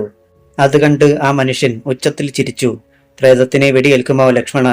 തലയിൽ ഒരു പാറ വീണ അനുഭവമായിരുന്നു അപ്പോൾ ലക്ഷ്മണന്. പ്രേതം! ശക്തി മുഴുവൻ ചോർന്നൊലിച്ചു പോയതുപോലെ അയാൾ ജീപ്പിലേക്ക് ചാരി. അപ്പോൾ മുന്നിൽ നിന്നിരുന്ന മനുഷ്യൻ പെട്ടെന്ന് കൈ ചുരുട്ടി ഇടിച്ചു. ലക്ഷ്മണന്റെ തലച്ചോറിൽ നക്ഷത്രങ്ങൾ മിന്നിപ്പൊലിഞ്ഞു. റിവോൾവർ അറിയാതെ പിടിവിട്ട് വീണു. അയാളുടെ മടക്കിയ കാൽമുട്ട് അടിവയർ പിളർത്തി മുകളിലേക്ക് ഇടിച്ചു കയറിയപ്പോ ദിഗന്ധം പിളരുന്ന ഒരു നിലവിളി ലക്ഷ്മണനിൽ നിന്നുയർന്നു. അയാളുടെ ദൗർഭാഗ്യം എന്ന് പറയട്ടെ, ആ നേരത്ത് ഒറ്റ വാഹനം പോലും അതുവഴി വന്നില്ല. ആ മനുഷ്യൻ ലക്ഷ്മണനെ അടിച്ചു ചതച്ചു. കാക്കി ധരിച്ചുകൊണ്ട് തന്തയ്ക്ക് പിറകായിക കാണിക്കുന്ന നീ ഇനിമേൽ സർവീസിൽ വേണ്ട. എന്ന് വെച്ച് നിന്നെ കൊല്ലില്ല ഞാൻ. ചെയ്തുപോയ പാപങ്ങളെക്കുറിച്ചോർത്ത് കണ്ണീർ വാർത്ത് പശ്ചാത്തപിക്കുവാൻ നീ ഉണ്ടാവണം. അതിനുവേണ്ടി നിന്റെ ജീവൻ മാത്രം ഞാൻ ബാക്കി തരാം. പറഞ്ഞു തീരുന്നതിനോടൊപ്പം അയാൾ ജീപ്പിന് പിന്നിൽ കരുതി വെച്ചിരുന്ന ഒരു ഇരുമ്പ് വടി വലിച്ചെടുത്തു. നിന്റെ ജീപ്പിൽ തന്നെ നിനക്കുള്ള സമ്മാനമായി ഇത് ഞാൻ സൂക്ഷിച്ചിരുന്നു. നോ പ്ലീസ്, ലക്ഷ്മണൻ കേണു. പക്ഷേ അത് ആ മനുഷ്യൻ ചെവി കൊണ്ടില്ല. അയാളുടെ കയ്യിൽ ഇരുമ്പ് വടി പുളഞ്ഞു താണു. അമ്മേ! നടുറോഡിൽ തല്ലി അലച്ചു വീണു ലക്ഷ്മണൻ. അയാളുടെ വലത് കാൽമുട്ട് ചിതറിപ്പോയിരുന്നു. ഇരുമ്പുവടി പിന്നെയും അന്തരീക്ഷത്തിൽ സീൽക്കാരങ്ങൾ ഉണ്ടാക്കി. അത് പലവട്ടം ലക്ഷ്മണന്റെ കാൽമുട്ടുകളിൽ ആഞ്ഞാഞ്ഞ് പതിഞ്ഞു. കാലില്ലാത്ത നിനക്ക് ഇനി ചത്തുപോയ പോലീസ് പട്ടിയുടെ വില പോലും ഉണ്ടാവില്ലടാ, ആ മനുഷ്യൻ ഗർജിച്ചു. റോഡിൽ കിടന്ന് ഒരു പുഴുവിനെ പോലെ പിടയുകയായിരുന്നു ലക്ഷ്മണൻ. ഇരുമ്പുവടി വലിച്ചെറിഞ്ഞ് ലക്ഷ്മണനെ കൈകളിൽ കോരിയെടുത്തുയർത്തി ആ മനുഷ്യൻ. പിന്നെ ജീപ്പിലേക്ക് വലിച്ചെറിഞ്ഞു. പതിഞ്ഞ ഒരു നിലവിളിയോടെ ജീപ്പിന്റെ മുൻ ഗ്ലാസ് തകർത്ത് അയാൾ മുൻ സീറ്റിൽ ചെന്ന് വീണു. അപ്പോൾ അയാളുടെ കോർത്തു പിടിച്ച പല്ലുകൾക്കിടയിലൂടെ ഒരു ശബ്ദം മാത്രം പുറത്തു വന്നു. സൂര്യ! റോഡിൽ അപ്പോൾ ആരുമില്ലായിരുന്നു. ഇടയ്ക്കിടെ ആ വഴി പോയ വാഹനങ്ങളിൽ ഉണ്ടായിരുന്നവരാകട്ടെ ഗ്ലാസ് ചിതറിക്കിടന്നിരുന്ന പോലീസ് ജീപ്പ് കണ്ടിരുന്നെങ്കിലും ഏതോ ആക്സിഡന്റ് നേരത്തെ നടന്നതാണെന്നേ കരുതിയുള്ളൂ.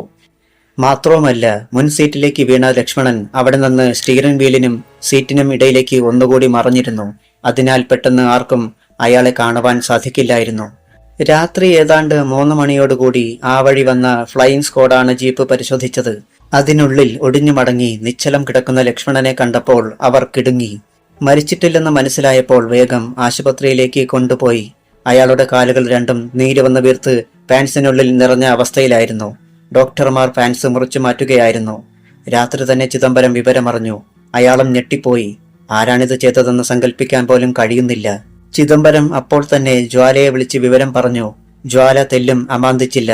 മനസ്സുകൊണ്ട് ലക്ഷ്മണനെ തനിക്ക് താല്പര്യമില്ലെങ്കിലും ഇത്തരം ഒരവസരത്തിൽ ഓടിയെത്തേണ്ടത് തന്റെ കടമയാണെന്ന് അവൾ വിശ്വസിച്ചു. നേരം പുലരും മുമ്പ് അവൾ ഹോസ്പിറ്റലിലെത്തി. അപ്പോഴവിടെ CI മുഹമ്മദ് ഉണ്ടായിരുന്നു. അയാൾ അറ്റൻഷനായി. എവിടെയാ മുഹമ്മദേ? തിയേറ്ററിലാണ് സാർ. 2 കാലുകളുടെയും മുട്ടുകൾ തല്ലി തകർത്തിരിക്കുകയാണ്. ജ്വാല ചിന്തിച്ചു നിന്നു. മുഹമ്മദ് തുടർന്നു. ഇനി എണീറ്റ് നടക്കാൻ തന്നെ വളരെ ബുദ്ധിമുട്ടാകും എന്നാണ് ഡോക്ടർമാർ പറയുന്നത്. ജ്വാല മുഹമ്മദിനെ ഒന്ന് നോക്കുക മാത്രം ചെയ്തു. ആരായിരിക്കും ഇത്തരത്തിൽ പ്രവർത്തിച്ചതെന്ന് ചിന്തിച്ചിട്ട് അവൾക്ക് യാതൊരു പിടിയും കിട്ടിയില്ല. ജ്വാല ഒരു കസേരയിൽ ഇരുന്നു. നേരം പുലർന്നിട്ടും ലക്ഷ്മണന്റെ ഓപ്പറേഷൻ തീർന്നില്ല. 7 മണിക്ക് SP ചിദംബരം എത്തി. ജ്വാലയോട് കാര്യങ്ങൾ തിരക്കി. തനിക്കറിയാവുന്നതൊക്കെ അവൾ പറഞ്ഞു. ചിദംബരം പോകും മുമ്പ് മറ്റൊരാൾ കൂടി വന്നു, RK വർമ്മ. ജ്വാലയെ കണ്ടപ്പോൾ അയാൾ മുഖം വെട്ടിത്തിരിച്ചു. കുറച്ചുനേരം അവിടേക്ക് നിന്നിട്ട് അയാളും പോയി. ലക്ഷ്മണന്റെ വീട്ടിൽ വിവരമറിയിക്കാനുള്ള ഏർപ്പാടുകളൊക്കെ ജ്വാല ചെയ്തു. 9 മണിയായപ്പോഴാണ് ലക്ഷ്മണനെ തിയേറ്ററിൽ നിന്നിറക്കിയത്. നേരെ ICUവിലേക്ക്. ജ്വാല ഡോക്ടറെ കണ്ടു. ഒന്നും പറയാറായിട്ടില്ല മാഡം. സ്റ്റീൽ റോഡുകൾ കൊണ്ട് കാലുകൾ നേരെ നിർത്താമെന്ന് വിശ്വസിക്കുന്നു. ഇനി അദ്ദേഹത്തിന് പോലീസ് ഡിപ്പാർട്ട്മെന്റിൽ തുടരാനാവില്ല, ഡോക്ടർ പറഞ്ഞു. ജ്വാലയ്ക്ക് വല്ലായ്മ തോന്നി. തനിക്ക് ലക്ഷ്മണൻ ശത്രുവാണെങ്കിലും അയാൾക്ക് ഇങ്ങനെയൊരവസ്ഥ എന്ന് പറയുമ്പോൾ താങ്ക് യു ഡോക്ടർ. അവൾ തിരികെ ലക്ഷ്മണനെ കിടത്തിയിരിക്കുന്ന ICUവിന്റെ വാതിൽക്കലെത്തി. ഷൂസ് ഊരി പുറത്തിട്ടിട്ട് അവൾ അകത്തേക്ക് ചെന്നു. ICUവിൽ മിക്ക ബെഡുകളിലും ആളുണ്ടായിരുന്നു. ലക്ഷ്മണന് ഡ്രിപ്പ് നൽകുകയായിരുന്ന നഴ്സ് ഭവ്യതയോടെ മന്ദഹസിച്ചു. ജ്വാല ലക്ഷ്മണനെ നോക്കി. സെഡേഷന്റെ മയക്കത്തിലാണിപ്പോൾ അയാൾ. പക്ഷേ അതിനു മുമ്പ് അയാൾക്ക് ബോധമില്ലായിരുന്നു എന്ന് മുഹമ്മദ് പറഞ്ഞത് ജ്വാല ഓർത്തു. നിങ്ങൾ ഇവിടെ തന്നെ ഉണ്ടാകുമല്ലോ അല്ലേ? ജ്വാല നഴ്സിനെ നോക്കി. അവൾ തലകുലുക്കി. ഉണ്ടാവണം. ഇദ്ദേഹത്തിന്റെ ഓരോ മാറ്റവും അപ്പോഴപ്പോൾ ഞങ്ങൾക്കറിയണം. ശരി സാർ. ജ്വാല തിരിച്ചിറങ്ങി. മുഹമ്മദിനോട് അവിടെ തന്നെ തുടരുവാൻ നിർദ്ദേശിച്ചിട്ട് ഓഫീസിലേക്ക് പോയി. ജീപ്പിൽ ഇരിക്കുമ്പോഴും അവൾ ലക്ഷ്മണനെക്കുറിച്ചാണ് ചിന്തിച്ചത്. ഒരാൾ മാത്രമായിരിക്കില്ല അയാളെ ആക്രമിച്ചതെന്നുറപ്പ്. 2 or 3 പേർ ഒന്നിച്ചു വന്നാലും എതിരിടാനുള്ള ധൈര്യവും ആരോഗ്യമൊക്കെയുണ്ട് ലക്ഷ്മണന്. പ്രവൃത്തി ദോഷം കൊണ്ട് അയാൾ ഒരുപാട് ശത്രുക്കളെ സമ്പാദിച്ചു കാണും എന്ന കാര്യത്തിൽ സംശയമില്ല. അവരിൽ ആരെങ്കിലും ആയിരിക്കും ഇത് ചെയ്തിരിക്കുന്നത് എന്നതിലും സംശയമില്ല. അപ്പോൾ RK വർമ്മയും ചിദംബരവും കൂടി ഇത് തന്നെയായിരുന്നു വർമ്മയുടെ ഓഫീസിൽ വെച്ച് സംസാരിച്ചു കൊണ്ടിരുന്നത്. നമ്മുടെ ഏതോ ഒരു ശത്രു തന്നെയാണിതിന് പിന്നിലെന്ന് എന്റെ മനസ്സ് പറയുന്നു. ഇത്തിരി മോക്കിൽ പൊടിയെടുത്ത് വലിച്ചുകൊണ്ട് വർമ്മ പറഞ്ഞു. അത് ആരെന്ന് ഒന്ന് തിരിച്ചറിഞ്ഞാൽ മാത്രം മതി. ബാക്കിയൊക്കെ എനിക്ക് വിട്ടേരി. ചിദംബരത്തിന് ചിരിയാണ് വന്നത്. താനെന്തിനാ ഇളിക്കുന്നത്? അല്ല, താനേറ്റ ചില കാര്യങ്ങളുടെ അവസാനം ഓർത്തിട്ടാ. വർമ്മ ഒന്ന് വിളറി. എങ്കിലും പല്ല് കടിച്ചുകൊണ്ട് പറഞ്ഞു. ഓ, ആ നായിന്റെ മോളുടെ കാര്യം. പറ്റിപ്പോയതോർത്ത് പരിതപിക്കുന്നവനല്ല ഞാൻ. ഒന്നിനിറങ്ങിയാൽ ജയം കാണാതെ ഞാൻ മടങ്ങില്ല. താൻ നോക്കിക്കോ, അവളുടെ മണിക്കൂറുകൾ എണ്ണപ്പെട്ടു കഴിഞ്ഞു. ചിദംബരം തലയനക്കി. അതൊക്കെ പോട്ടെ, എനിക്ക് മറ്റൊരു സംശയം തോന്നുന്നു. എന്താ? നമുക്ക് ഫോൺ ചെയ്യാറില്ലേ ഒരുവൻ? അവനായിക്കൂടെ ഈ അറ്റംപ്റ്റിന് പിന്നിൽ? ആർ.കെ. വർമ്മയും ഇത്തരം ഒരാളെക്കുറിച്ച് ചിന്തിക്കുന്നത് ഇപ്പോഴാണ്. തലച്ചോറിനുള്ളിൽ ഒരു സ്പാർക്കുണ്ടായതുപോലെ അയാൾക്കും തോന്നി. ശരിയാ ചിദംബരം, അക്കാര്യത്തിൽ ഇനി ഒന്നും കരുതാനില്ല. അവൻ തന്നെ, ഒളിഞ്ഞിരുന്ന് കളിക്കുന്ന ആ ബാസ്റ്റഡ് തന്നെ. വർമ്മ വെട്ടിത്തിരിഞ്ഞ് ശബ്ദമുയർത്തി വിളിച്ചു. ബാബു! ഇസ്രയേൽ ബാബു ഓടിയെത്തി. സാബ്, ശത്രുവിനെക്കുറിച്ച് ഏതാണ്ട് ഒരു ധാരണയായി. ഒരിക്കലെന്റെ കാറിന് മുന്നിൽ റീത്ത് വെപ്പിച്ചവൻ. ഈ രാത്രിക്ക് മുമ്പ് അവനെ കണ്ടുപിടിക്കണം. ജീവനോടെ തന്നെ എന്റെ മുന്നിൽ കൊണ്ടുവരണം. എനിക്ക് കൊത്തിയെരിയാൻ. ആവശ്യമുള്ള വിവരങ്ങളൊക്കെ എനിക്ക് അവന്റെ നാവിൻ തുമ്പിലൂടെ പിഴുതെടുക്കാൻ. ഒരു നിമിഷം ചിന്തിച്ചിട്ട് വർമ്മ തുടർന്നു. ഒരു ടൊയോട്ട കാറാണ് അവന്റേത്. അത്തരം കാറുകൾ ഈ പട്ടണത്തിലുള്ളത് ആർക്കൊക്കെയാണെന്നറിയണം. അപ്പോൾ കാര്യങ്ങൾ വേഗത്തിൽ നടക്കും. യെസ് സാബ്. ബാബു പോയി. എങ്കിൽ ഞാനും ഇറങ്ങുകയാണ് വർമ്മേ. ലക്ഷ്മണന് ബോധം വീണാലുടനെ ആശുപത്രിയിലെത്തണം. ഓക്കെ. ലക്ഷ്മണൻ അപ്പോൾ ഇന്റൻസീവ് കെയർ യൂണിറ്റിൽ പതിയെ കണ്ണുകൾ തുറക്കുകയായിരുന്നു. താൻ എവിടെയാണെന്ന് ആദ്യം അയാൾക്ക് പിടികിട്ടിയില്ല. സ്റ്റാൻഡിൽ കിടക്കുന്ന ഗ്ലൂക്കോസ് ബോട്ടിലാണ് ആദ്യം കണ്ണുകളിൽ പതിഞ്ഞത്. ഞാൻ ഉണങ്ങിയ ചുണ്ട് പതിയെ ചലിപ്പിച്ചു ലക്ഷ്മണൻ. മറ്റൊരു രോഗിയെ നോക്കുകയായിരുന്ന നഴ്സ് തിരിഞ്ഞു നോക്കി. അയാൾ കണ്ണു തുറന്നിരിക്കുന്നത് കണ്ട് വേഗം അവിടേക്ക് വന്നു. ലക്ഷ്മണൻ നഴ്സിനെ തുറച്ചു നോക്കി. ഞാൻ എവിടെയാണ്? ഹോസ്പിറ്റലിൽ. ഞാൻ മരിച്ചില്ലേ? അയാൾ എവിടെ? നഴ്സ് മറുപടി പറയാനാവാതെ കുഴങ്ങി. പറയടി, നീയും അവന്റെ ആളാണോ? എന്നെ കൊല്ലാനാണോ ഇവിടെ കൊണ്ടുവന്നിരിക്കുന്നത്? ഉന്മാദാവസ്ഥയിൽ എന്ന പോലെ പുലമ്പുകയായിരുന്നു അയാൾ. നഴ്സിന്റെ നെറ്റി ചുളിഞ്ഞു. ലക്ഷ്മണൻ ശബ്ദമുയർത്തി. എന്താടി കഴിവേറി മോളെ മിണ്ടാത്തത്? സാർ, ഞാൻ ചത്തവൻ എങ്ങനെയാടി ജീവിച്ചത്? ചോദ്യം കേട്ട് വായ് പിളർന്നുപോയി നഴ്സ്. സാർ, ഞാൻ ഡോക്ടറെ വിളിക്കാം. വിളിക്കടി, ആ പട്ടിയും കൊല്ലും ഞാൻ. നഴ്സ് പതിയെ പിന്നോട്ട് മാറി. സെക്കൻഡുകൾക്കുള്ളിൽ ഡോക്ടർ വന്നു. അയാൾ ലക്ഷ്മണന്റെ അവസ്ഥ കണ്ടു. നീയും അവന്റെ ആളാണോടാ? ലക്ഷ്മണൻ ചാടി എണീക്കാൻ ഭാവിച്ചു. പെട്ടെന്ന് 2 അറ്റൻഡർമാർ കടന്നു വന്നു. അവർ ലക്ഷ്മണനെ കിടക്കയോട് ചേർത്തമർത്തി. ഡോക്ടർ ഒരു ഇഞ്ചക്ഷൻ കൂടി അയാൾക്ക് നൽകി. സെക്കൻഡുകൾക്കുള്ളിൽ അയാൾ ഉറങ്ങി. രാത്രിയുടെ ഏതോ യാമത്തിൽ അയാൾ വീണ്ടും ഉണർന്നു. അപ്പോൾ ഇന്റൻസീവ് കെയർ യൂണിറ്റ് കനത്ത നിശബ്ദതയിലായിരുന്നു. ലക്ഷ്മണൻ ചുറ്റും നോക്കി. അയാൾക്ക് എന്തൊക്കെയോ ഓർമ്മ വന്നു. ജീപ്പിൽ വെച്ചുണ്ടായ സംഭവം അയാളിൽ ഒരു നടുക്കമായി പടർന്നിറങ്ങി. തന്റെ അരികിൽ കസേരയിലിരുന്ന് ഒരു നഴ്സ് ഉറങ്ങുന്നത് അയാൾ കണ്ടു. പൊടുന്നനെ ICUവിന്റെ വാതിൽ കടന്ന് ഒരു ഡോക്ടർ എത്തി. അയാൾ ലക്ഷ്മണന്റെ അരികിൽ വന്ന് കസേരയിൽ ഇരുന്നു. ലക്ഷ്മണൻ ശിരസിളക്കി. നിനക്കിപ്പോൾ എങ്ങനെയുണ്ട് ലക്ഷ്മണ? ആ ഡോക്ടർ തിരക്കി. ഞാൻ അയാളുടെ തൊണ്ടയിൽ വാക്കുകൾ പിടഞ്ഞു വീണ് ചത്തു. ഡോക്ടർ ചിരിച്ചു. നീ എന്റെ മുഖത്തേക്കൊന്ന് സൂക്ഷിച്ചു നോക്കിക്കേ ലക്ഷ്മണ. ലക്ഷ്മണൻ കണ്ണുകൾ ചിമ്മിത്തുറന്നു. ഒരു പിടച്ചിലോടെ കുതിച്ചെണീറ്റു. തൊട്ടു മുന്നിൽ യമനെ കണ്ടതുപോലെ. അയാളുടെ കൈത്തണ്ടയിലെ സൂചി ഇളകി. ചോര അതുവഴി കിനിഞ്ഞു. ഡ്രിപ്പ് സ്റ്റാൻഡ് തറയിൽ വീണു. നേഴ്സ് ഞെട്ടി ഉണർന്നു. ഗ്ലൂക്കോസ് ബോട്ടിൽ ചിതറിപ്പോയി. ലക്ഷ്മണ, എനിക്ക് മരണമില്ലെന്ന് നിനക്കിപ്പോൾ തോന്നുന്നില്ലേ? അയാൾ ചിരിച്ചു. നിങ്ങൾ ഡോക്ടർ? ലക്ഷ്മണൻ ഒരു വിധത്തിൽ പറഞ്ഞൊപ്പിച്ചു. ഡോക്ടറോ? ഞാനോ? അയാൾ ശബ്ദമുയർത്തി ചിരിച്ചു. പ്രേതമല്ലേ ഞാൻ? സൂര്യൻ IPSന്റെ പ്രേതം. ലക്ഷ്മണന്റെ ശരീരം ഐസ് പാളികൾക്കുള്ളിലെന്നവണ്ണം മരവിച്ചതായിരുന്നു. ഇന്നെനിക്ക് ഏത് രൂപവും സ്വീകരിക്കാൻ കഴിയും ലക്ഷ്മണ. എന്തായാലും നിന്നെ ഇപ്പോൾ കൊല്ലാൻ പോകുകയാണ് ഞാൻ. എന്നാൽ ആരും പ്രതീക്ഷിക്കാത്ത ഒന്നാണ് നടന്നത്. തന്റെ കാലുകൾ പ്ലാസ്റ്ററിലാണെന്ന് മറന്ന് ലക്ഷ്മണൻ ഒറ്റയോട്ടം ചാടി മുന്നിലെ ഒരു സ്റ്റാൻഡ് തട്ടിമറിച്ചുകൊണ്ട്. അപ്പോൾ വേദനയൊന്നും അയാൾ അറിഞ്ഞില്ല. ICUവിന്റെ വാതിൽ വലിച്ചു തുറന്ന് അപ്പുറം കടന്ന അയാൾ ഒരു അദൃശ്യഭിത്തിയിൽ മുട്ടിയതുപോലെ നിന്നു. മുന്നിൽ ജ്വാല IPS. അവളുടെ കൈവിരലുകൾക്കിടയിൽ കെയിൻ പമ്പരം പോലെ കറങ്ങി. അധ്യായം 23. ജ്വാല IPSനെ ഈ കാഴ്ച തെല്ലും വിശ്വസിക്കാനായില്ല. കാരണം അടുത്ത കാലത്തൊന്നും എണീറ്റ് നടക്കാനാവില്ലെന്ന് ഡോക്ടർ തീർത്തു പറഞ്ഞ ലക്ഷ്മണനാണിപ്പോൾ മുന്നിൽ നിൽക്കുന്നത്. അവൾ തുറച്ച കണ്ണുകളോടെ അയാളെ നോക്കി. ICUവിന്റെ ഡോറിൽ തന്നെ പിടിമുറുക്കിക്കൊണ്ട് നിൽക്കുകയായിരുന്നു DYSP ലക്ഷ്മണൻ. ഈ നേരത്ത് തൊട്ടുമുന്നിൽ ജ്വാലയെ കാണുമെന്നൊന്നും അയാളും കരുതിയിരുന്നില്ലെന്ന് തോന്നുന്നു. പെട്ടെന്ന് ഒരു സ്വപ്നത്തിൽ നിന്നുണർന്നതുപോലെ അയാളിൽ ഭാവമാറ്റമുണ്ടായി. തന്റെ കാലുകൾക്ക് അസഹ്യമായ വേദനയുണ്ടാകുന്നത് അയാൾ അറിഞ്ഞു. ഒരു വലിയ പാറക്കെട്ട് കാൽമുട്ടുകളിൽ പതിച്ചതുപോലെയുള്ള വേദന. ക്ഷണത്തിൽ വാതിലിലെ പിടിവിട്ട് അയാൾ തറയിൽ കമിഴ്ന്നു വീണു. പിന്നെ അനങ്ങിയില്ല. ജ്വാല ഞെട്ടിപ്പോയി. ലക്ഷ്മണൻ മരിച്ചോ? ICUവിനുള്ളിൽ നിന്ന് പരിഭ്രമത്തോടെ അപ്പോഴേക്കും ഒരു നഴ്സ് ഓടി വന്നു. എന്താ ഉണ്ടായത്? ഇദ്ദേഹം എന്തിനാ ഓടി വന്നത്? ജ്വാല നഴ്സിനെ നോക്കി ശബ്ദമുയർത്തി. അവൾക്ക് പക്ഷേ ശബ്ദിക്കാനായില്ല. കുറെ നേരം ശ്വാസം കിട്ടാത്തതുപോലെ ശക്തിയായി കിതയ്ക്കുന്നുണ്ടായിരുന്നു നഴ്സ്. അപ്പോൾ എസ് ഐ മോഹനൻ അങ്ങോട്ടോടി വന്നു. CI മുഹമ്മദ് സന്ധ്യയ്ക്ക് പോയപ്പോൾ ജ്വാല തന്നെയാണ് മോഹനനെ അവിടെ ഡ്യൂട്ടിക്കിട്ടത്. ഇപ്പോൾ മോഹനൻ അപ്പുറത്ത് എന്തോ ആവശ്യത്തിന് പോയതായിരുന്നു. അവിടുത്തെ കാഴ്ച അയാളെയും നടുക്കി. ഡോക്ടർമാർ ഓടിയെത്തി. ലക്ഷ്മണൻ മരിച്ചിട്ടില്ലെന്ന് അവർക്കുറപ്പായി. അയാളെ വീണ്ടും ഓപ്പറേഷൻ തിയേറ്ററിലേക്ക് മാറ്റി.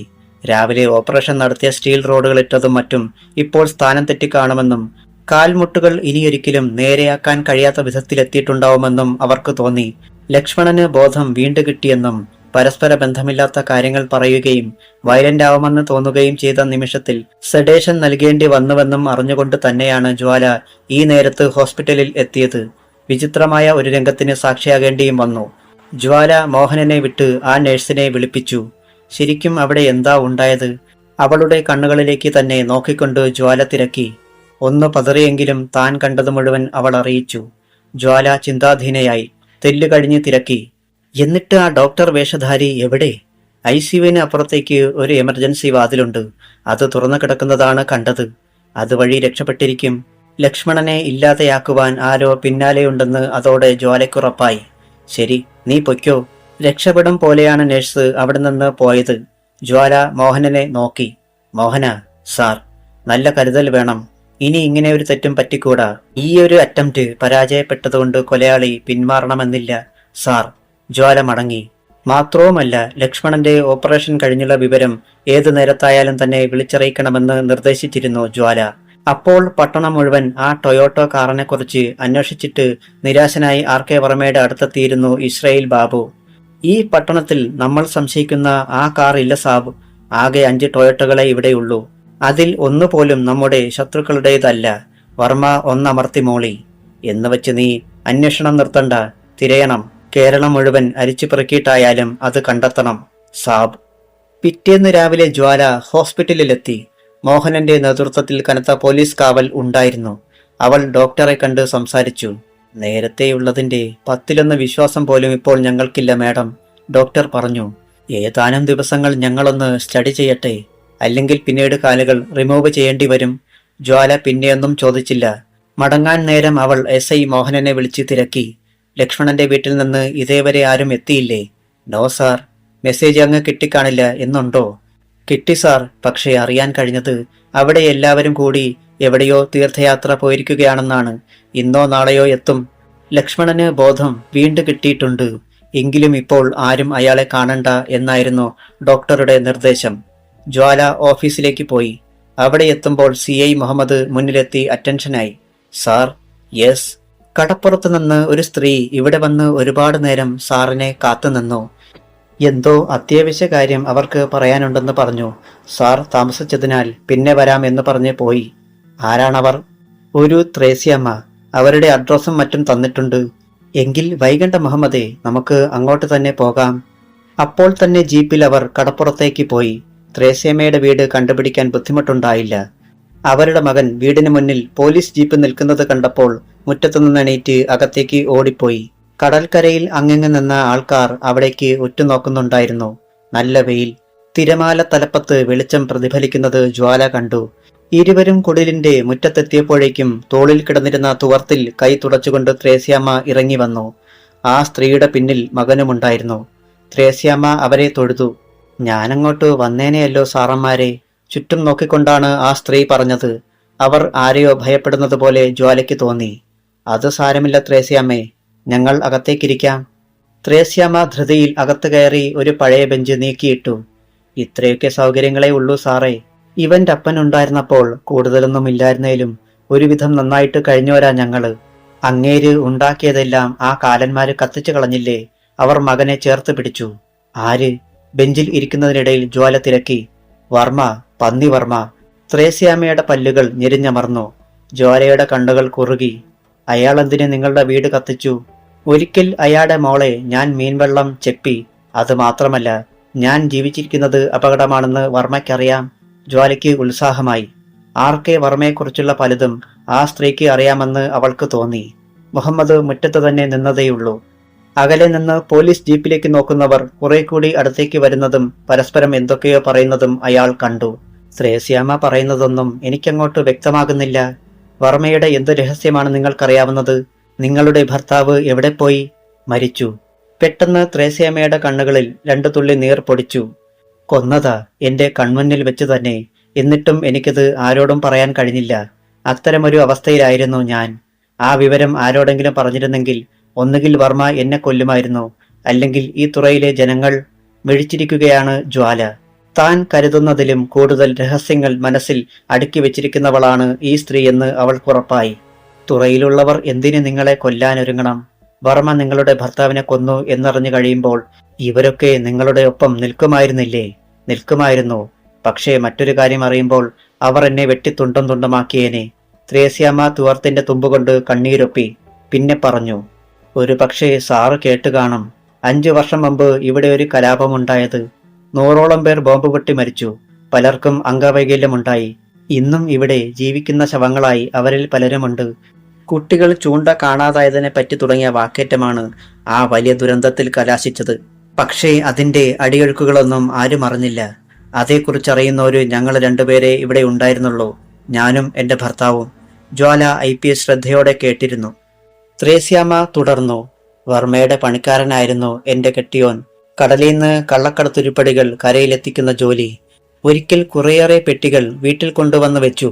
ഇവിടെ ആൾക്കാർ പടവെട്ടാൻ ഒരുങ്ങി നിൽക്കുന്ന കാലത്തായിരുന്നു അത്. ആളുകൾ ഇവിടെ വരുന്നതും പോകുന്നതുമായ വണ്ടികൾ ശ്രദ്ധിക്കും. അതുകൊണ്ട് സാധനങ്ങൾ തൽക്കാലം ഇവിടെ ഇരിക്കട്ടെ എന്ന് വർമ്മ പറഞ്ഞിരുന്നു. അങ്ങനെ ഇരിക്കുമ്പോൾ ഒരു രാത്രി വീണ്ടും ആളുകൾ ലഹളയ്ക്ക് ഒരുങ്ങുന്ന മട്ട് കണ്ടു. ഈ നേരത്ത് അങ്ങേരുടെ കൂടെ 3-4 പേര് കൂടി ഇങ്ങോട്ട് വന്നു. ഇരുളിലൂടെ അവര് പെട്ടികളുമായി പോയി. അങ്ങേര് ഇവിടെ തന്നെ ഇരുന്നതേ ഉള്ളായിരുന്നു. കുറച്ചു കഴിഞ്ഞപ്പോൾ പടപടാന്ന് പൊട്ടിത്തെറികള്. ചതിച്ചോ കർത്താവേ എന്ന് പറഞ്ഞ് അങ്ങേര് പുറത്തേക്കോടി. ആ രംഗം മനസ്സിൽ കാണുന്നത് പോലെ ത്രേസ്യാമ്മയുടെ മുഖം വിളറി വെളുക്കുന്നത് ജ്വാല IPS ശ്രദ്ധിച്ചു. അത് ശരിയായിരുന്നു. ഒരു സിനിമയിലേതുപോലെ ത്രേസ്യാമ്മ അത് കാണുകയായിരുന്നു.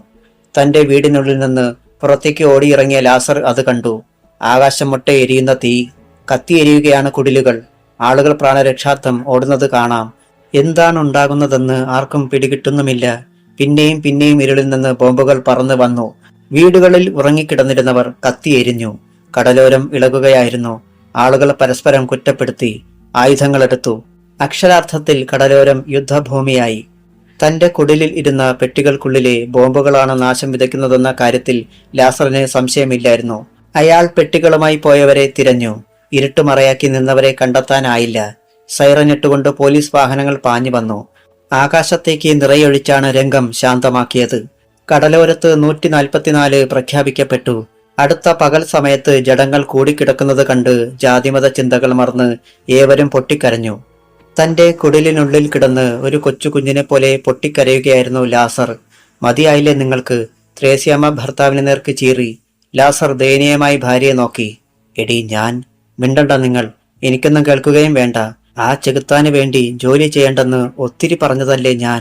ഒരു ബോംബ് ഈ പെരയുടെ മണ്ടയ്ക്ക് വീണിരുന്നെങ്കിൽ, ഞാനും കുഞ്ഞും വെന്തു മരിച്ചിരുന്നെങ്കിൽ നിങ്ങൾക്കെന്ത് തോന്നുമായിരുന്നു? ത്രേസ്യാമ്മേ. ആ, ത്രേസ്യാമ്മ തന്നാ പറയുന്നത്. വീടും കുടിയും നഷ്ടപ്പെട്ട ഉറ്റവരും ഉടയവരും ചത്തുപോയി. തെരുവിലായവരുടെ കാര്യം വല്ലതും നിങ്ങളോ നിങ്ങളുടെ മുതലാളിയോ അറിയുന്നുണ്ടോ? ത്രേസ്യാമ്മേ, ഒന്ന് പതുക്കെ. ആരെങ്കിലും കേട്ടാല്. കേൾക്കട്ടെ. നിങ്ങളെ പോലീസ് കൊണ്ടുപോയാലും ആൾക്കാർ കൊന്നാലും എന്റെ കണ്ണ് നനയത്തില്ല. അത്രയ്ക്ക് നീചനാ നിങ്ങള്. എടീ, ഗർജിക്കുകയായിരുന്നു ലാസർ. കൊല്ല്, നിങ്ങൾ എന്നെ മോനെയും കൂടി കൊല്ല്. ത്രേസ്യാമ്മ പതറിയില്ല. കുഞ്ഞ് ഒരു മൂലയിലിരുന്ന് ഇരുവരെയും നോക്കുന്നുണ്ടായിരുന്നു. അവന്റെ കാൽമുട്ടുകൾ കൂട്ടിയിടിക്കുന്നത് ത്രേസ്യാമ്മ കണ്ടു. എന്നാൽ ലാസർ പെട്ടെന്ന് ശാന്തനാകുകയായിരുന്നു. തെറ്റുകൾ ഒരുപാട് ചെയ്യുവാൻ വർമ്മ മുതലാളിക്ക് കൂട്ടുനിന്നിട്ടുണ്ട് ഞാൻ. ഇനി വയ്യ ത്രേസ്യാമ്മേ. എല്ലാം അവസാനിപ്പിക്കാൻ പോകുകയാണ് ഞാൻ. വിശ്വാസം വരാതെ ത്രേസ്യാമ്മ ഭർത്താവിനെ നോക്കി. അതേടി, നീ സംശയിക്കണ്ട. ഒക്കെ ഞാൻ നിർത്തി. ത്രേസ്യാമ്മ നിശ്വസിച്ചു. എല്ലാം അതോടെ തുടങ്ങുമായിരുന്നു സാറേ. ത്രേസ്യാമ്മ പതർച്ചയോടെ ജ്വാല IPSനോട് പറഞ്ഞു. അത്ര വേഗം വിട്ടുപോരുവാൻ വർമ്മ സമ്മതിക്കുമോ? മാത്രവുമല്ല, അങ്ങേരെ കൊന്നില്ലെങ്കിൽ എന്നെങ്കിലും വേറെയും കുരുക്കുകൾ ഉണ്ടാകുമെന്ന് വർമ്മ കരുതിയിരിക്കണം. കാരണം അയാളുടെ ക്രൂരമായ ഒരു ചെയ്തിക്ക് ഞാനും ലാസറച്ചായനും സാക്ഷികളായിരുന്നു. എന്താണ്? ജ്വാല കർച്ചീഫ് എടുത്ത് മുഖം തുടച്ചു. ജ്വാല സാറിന്റെ അച്ഛനെ അവര് കൊല്ലുന്നത് ഞാനും ലാസറച്ചായനും കണ്ടു. തലയിൽ ഒരു ഇടിമിന്നൽ പുളഞ്ഞിറങ്ങിയതുപോലെ തോന്നി ജ്വാലയ്ക്ക്. അവളുടെ കയ്യിൽ നിന്ന് കർച്ചീഫ് പിടിവിട്ട് താഴെ വീണു. മുറ്റത്ത് നിന്നിരുന്ന CI മുഹമ്മദും തരിച്ചുപോയി. ബാക്കി ഭാഗം മറ്റന്നാൾ.